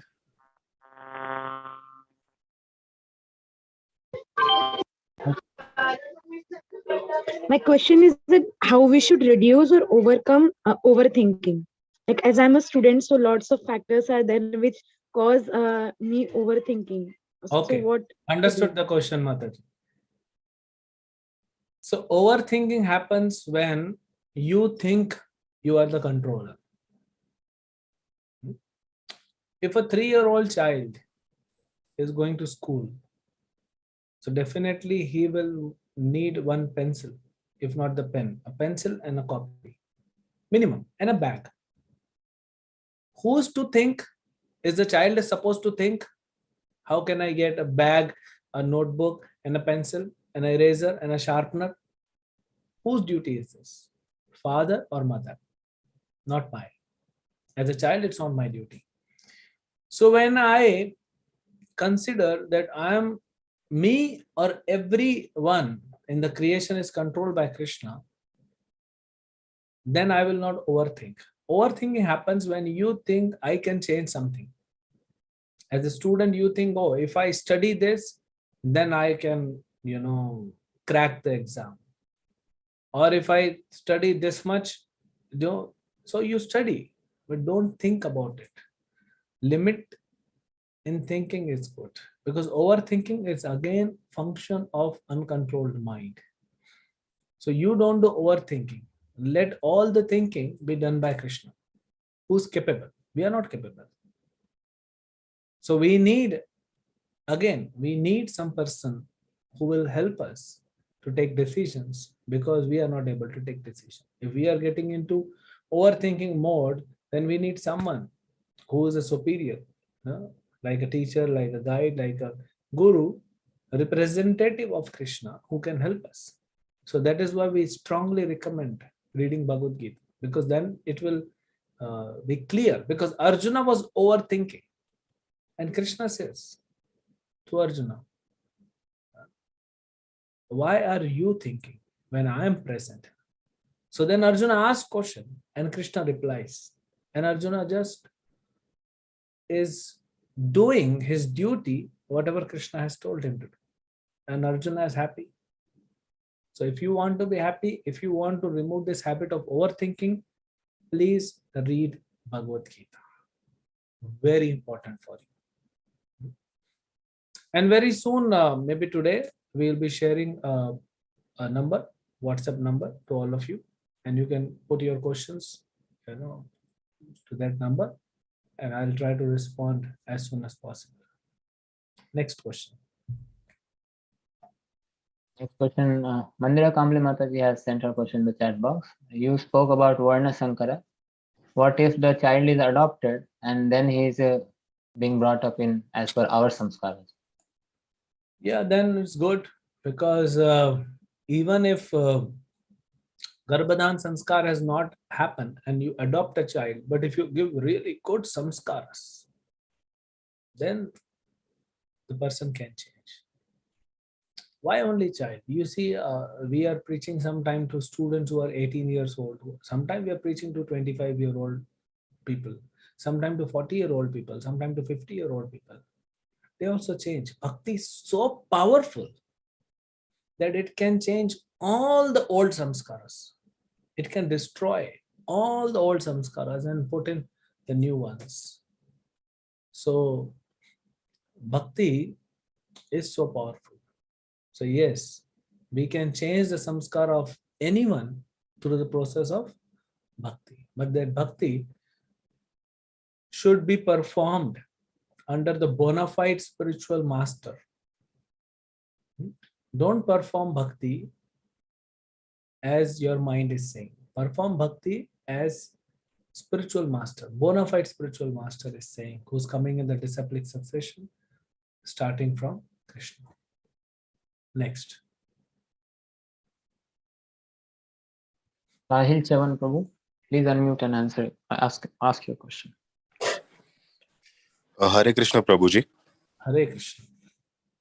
Prabhuji, I just wanted to ask one question. Like in Bhagavad Gita or in Mahabharata, we fight our own battles on daily basis. Most of the times we have to take a decision. And after we take a decision, most of the times we think that I should have taken a right decision, or this option was available to me, which I did not take, and we regret basis the consequences that we face. So my question was that how can we take a right decision at the right moment? Because most of the times in this materialistic world, we don't. So right decisions come from experience, and experience comes from wrong decisions. Correct. So if you want to avoid wrong decisions and want to take right decisions, either you go with the experience, which will take a lot of time, and you may end up in taking many wrong decisions. So that is one way. Another way is learn from other person's experience. Okay. But that also may not be perfect, because other person's experience and your experience may look similar, but they're not same. So then the other process is take guidance from the perfect person, who's Krishna. So when we read Bhagavad Gita, what happens? Bhagavad Gita gives you understanding how to take proper decisions. You know, I always speak Bhagavad Gita helps us in decision making. So Bhagavad Okay. Gita, when you read, what happens? Your intelligence will become sharp. Your intelligence will become sharpen. Your spectrum will become wider. Mhm. And then you will be able to see the situation, the same situation from a very, very different perspective. So wider spectrum, sharpen intelligence, and a different perspective. When you take decision, it will not be wrong. Because Right. you are not taking decision from your mind. Most of the people in the world, almost every person in the world is taking decision from the mind. Very few take decision from the intelligence. Why? Because intelligence has become dull. So we have to sharpen our intelligence and take decision from the intelligence, not with the mind. Then it will not be wrong. Understood, Prabhuji. Thank you so much. Hare Krishna. Next, Rimi Shaw Mataji, please ask the question.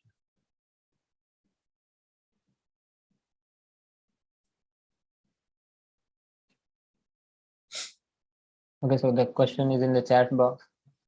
Another question by Ekta Mishra Mataji. Hare Krishna, my question is, today we discussed about the prescribed duties. What are they? Is it different for every individual? So prescribed duty, let us understand, analyze this word. Prescribed. Someone has prescribed. Who can prescribe? Krishna has created the entire creation. Krishna has created sun, moon, the wind, all the demigods, everyone. Krishna has created you, your father, your mother, everyone Krishna has created. So who will be the perfect person to give you or to tell you what duty you should be doing? Krishna. So the duties prescribed by Krishna is called prescribed duty. Now some duties, principally for everyone, duty is same. But there will be differences in the details, how you execute. A Brahmana, when we reach 18th chapter, you see Brahmana's duties are different, Kshatriya's duties are different, Vaishyas are different, and Shudra's duties are different. But everyone is supposed to follow the duty. Everyone is supposed to follow the instruction. Everyone is supposed to worship the supreme authority, which is Krishna. So some instructions or some duties are common, and there will be changes, difference, So that is for different individual, different, because situation is different. Now, if you, someone was telling Krishna is telling Arjuna to fight. If you read Bhagavad Gita and take that inspiration, then you will also take a gun and go out, because there's no bow and arrow. If you fight with bow and arrow, that's useless, because enemies will shoot you down before you even take out your arrow. So then you don't take a gun and start shooting your grandfather and your teacher, because Arjuna did that. That was the situation. You are not supposed to do that. But see, the principle is you are supposed to follow prescribed duty given by Krishna. So how do we understand which is for me? There are some general which everyone has to follow, and there's some specific which I have to follow. So that we will come to know when we will read Bhagavad Gita. We have to have patience and determination and keep on reading and hearing. And we need someone who can guide on specific issues. That's called Guru. Krishna will speak in the 4th chapter, which we'll see tomorrow, that you should approach a Guru, surrender unto him, serve him, and then ask a question.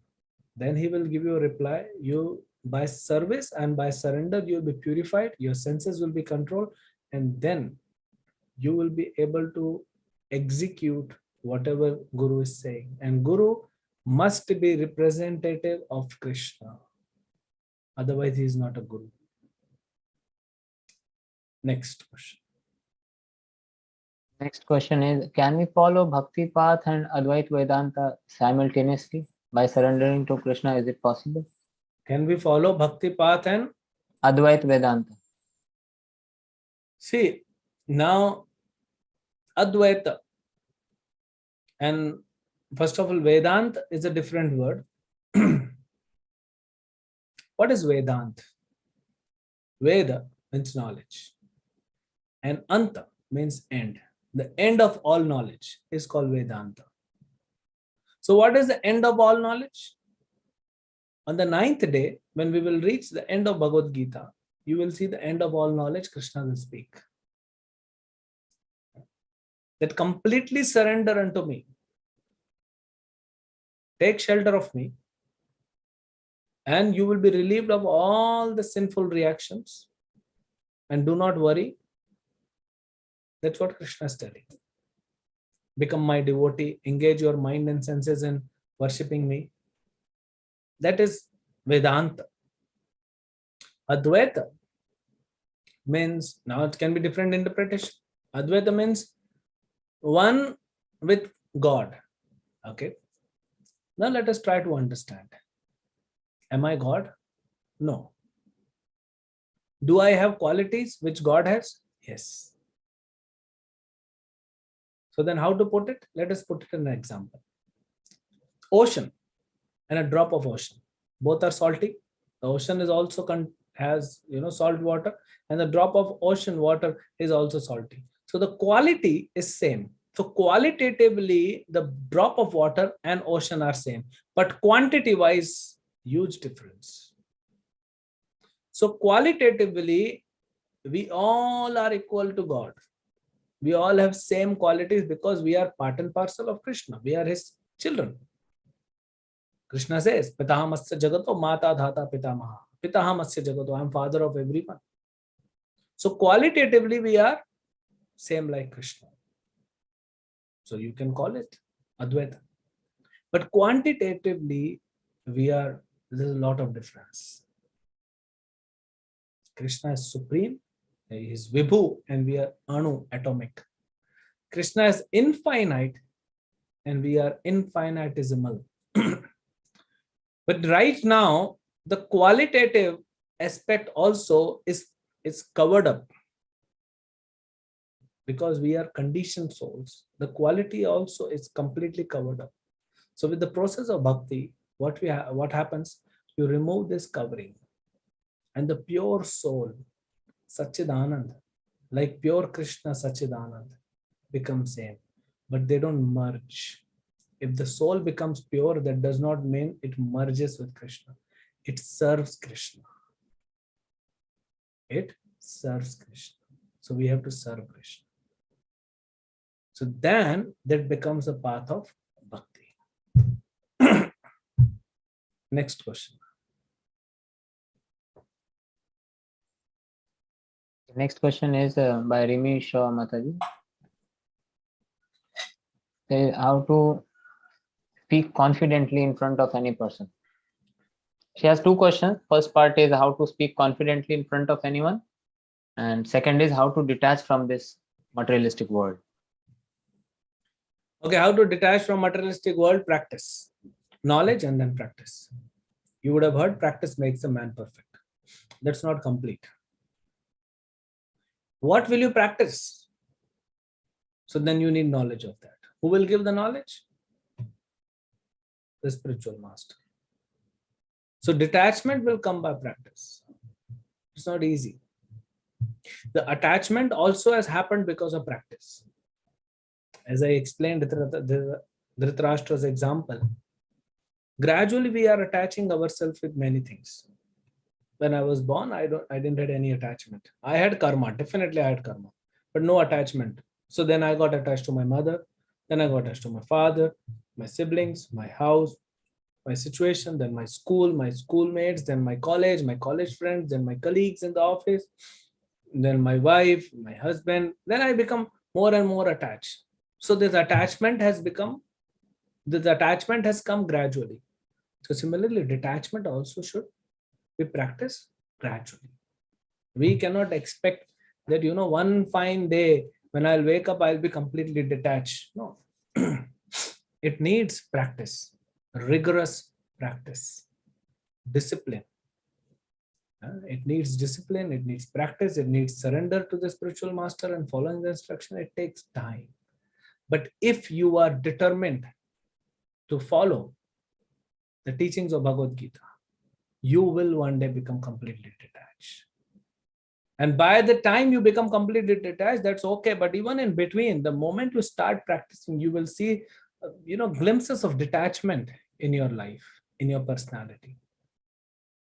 So when there are glimpses of detachment, you will feel so happy and so satisfied and so peaceful because you're detached. The main problem of all of us is that we are attached to something material. So your question is very good. How to become detached? Knowledge and then practice. How to confidently speak in front of others is again practice. You are seeing me. People who know me, like 20 years back, they know what I was. I was a complete introvert, low self-esteem, low self-confidence, couldn't speak his own name. It takes time.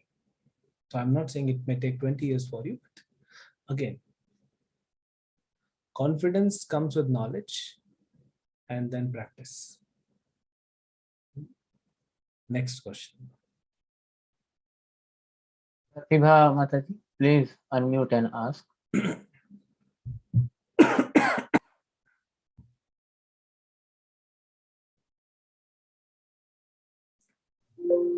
She has sent her question on chat also. How to maintain the consistency in controlling the mind? Sometimes we are able to control, sometimes not.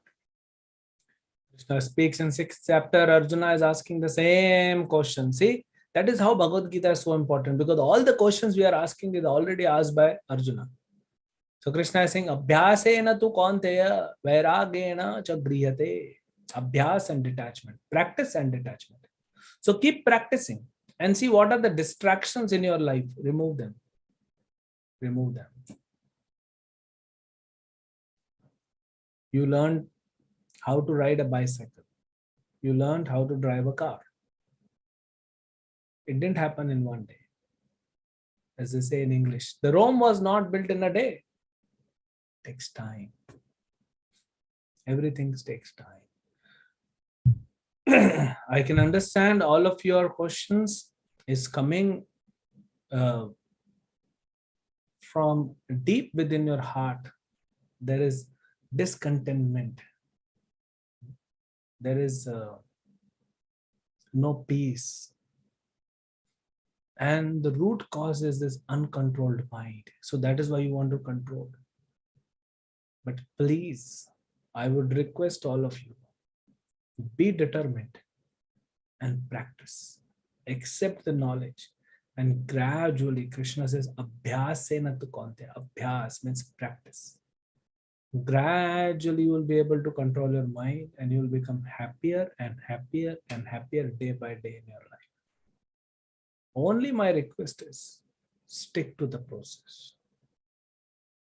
If a train is going from Bombay to Delhi, just sit in the train. Sometimes the train slows down, sometimes it stops, it halts, sometimes it's nowhere. It's outskirt mein khadi hai gaadi, standing on the outskirts. But don't go out of the train. Then it will be difficult. Then the journey will be difficult. Somehow be on the train. Srila Prabhupada says iskcon is a boat. Somehow you board in this board on this boat and remain. Challenges will come in life, but don't jump out. If you jump, it's difficult. So please remain in association with devotees, remain in association of Bhagavad Gita and chanting. Tomorrow we will teach what is chanting of Hare Krishna mantra. And then you will see things will change. So only one request, please be in association with devotees. They will take you to Krishna. That is guaranteed. The next question. This is the last question posed in the chat box. This is from Tina Sen Mataji. She's asking, sometimes I feel guilty for I had fight with someone, and sometimes I feel very angry that person treated me that I'm nothing to them now. So I get and I have treated. So basically she's asking, I get angry with the mistreatment I receive from others. What to do in such situations? So first, you have a good heart because you feel guilty when you mistreat others. So that shows that some goodness is there in the heart, in the personality. So that's good. Keep it up. If you're feeling guilty, go and beg forgiveness. Apologize. Saying sorry, you won't become small, you will become bigger. When you are mistreated, you become angry. Why you should become angry? Nobody can mistreat you unless it is due to you from your own past karmas. You have done something wrong to someone, and in this life you're getting it back. So just accept it. If you have taken a loan from State Bank of India, 10 lakh rupees, and then after 1 month, State Bank is sending a notice that your loan amount is due, the first installment of 50,000 rupees, please send it. Why you should feel bad? You have taken a loan, they have helped you in loan, in tough times. So you have taken a loan, now you have to give back. So yes, giving the money, oh, it's so much pain, but you have to repay the loan. So similarly, you have done something wrong with others. So that is why you are getting this mistreatment. So don't become angry. When you become angry, you are actually creating more bad karmas, which will give you more bad result in future. So accept it. It's okay. Someone mistreated you. It's okay. It's my karma. Krishna, thank you very much. You are helping me to cut all the negative karmas. And once I am free from all the negative karmas, I'll be the happiest person. So let people mistreat you. You don't become angry. Don't become revengeful. Let it go. And then you will see you will be peaceful in your life. That's more important. The people who are mistreating you, they may or may not be peaceful, but you will be peaceful if you understand from the right perspective. Next question. Next question is by Virat Prabhu, who is asking a similar question which you just answered, how to control the mind. Okay, so good. We are going live on YouTube also. Maybe he can hear. So we will know more about mind control as the days passed. On the third day, 6th chapter, we'll see more about mind. But we have more lectures which are more in details about Bhagavad-Gita, about mind. Maybe we'll keep sending you on the groups and you can watch them, the recorded lectures which we have given previously. Because now the time is limited, I cannot go into much detail. Different examples, different perspectives are being given in those lectures. So we will send to you and we'll request you to please hear that and understand more. So thank you very much. We'll stop for today here. Srila Prabhupada ki jai and Bhagavad Gita ki jai. Hare Krishna. Thank you so much, Prabhuji, and thanks to all the participants who have very patiently heard and very enthusiastically asked their questions. So we will be rolling out the messages and the notes and other required things in the group. Several people have left. So as Prabhuji said, this is his WhatsApp number. You all can send your questions to him directly and he'll respond. We will send this number on WhatsApp groups also. So we hope to see you tomorrow again, and we will send the notes and quizzes. Very importantly, every day you will receive a quiz based on the chapters which were discussed in the session. So please solve those quizzes. These are important for getting the certificates. So these announcements will be sent in the groups also in case you miss it out. So we thank you all, and special thanks to Great Chakravarti Prabhu for such a nice explanation and taking out so much time. It's 9:50 now, and you all are also hearing him from last more than 2 hours. So let's thank him by chanting Hare Krishna Mahamantra. Hare Krishna, Krishna Krishna, Hare Hare, Hare Rama, Rama Rama, Hare Hare. Thank you, Prabhuji. Thank you, everyone. See you all tomorrow. Till then, हरे कृष्णा। श्रील प्रभुपाद की जय, भगवद गीता की जय।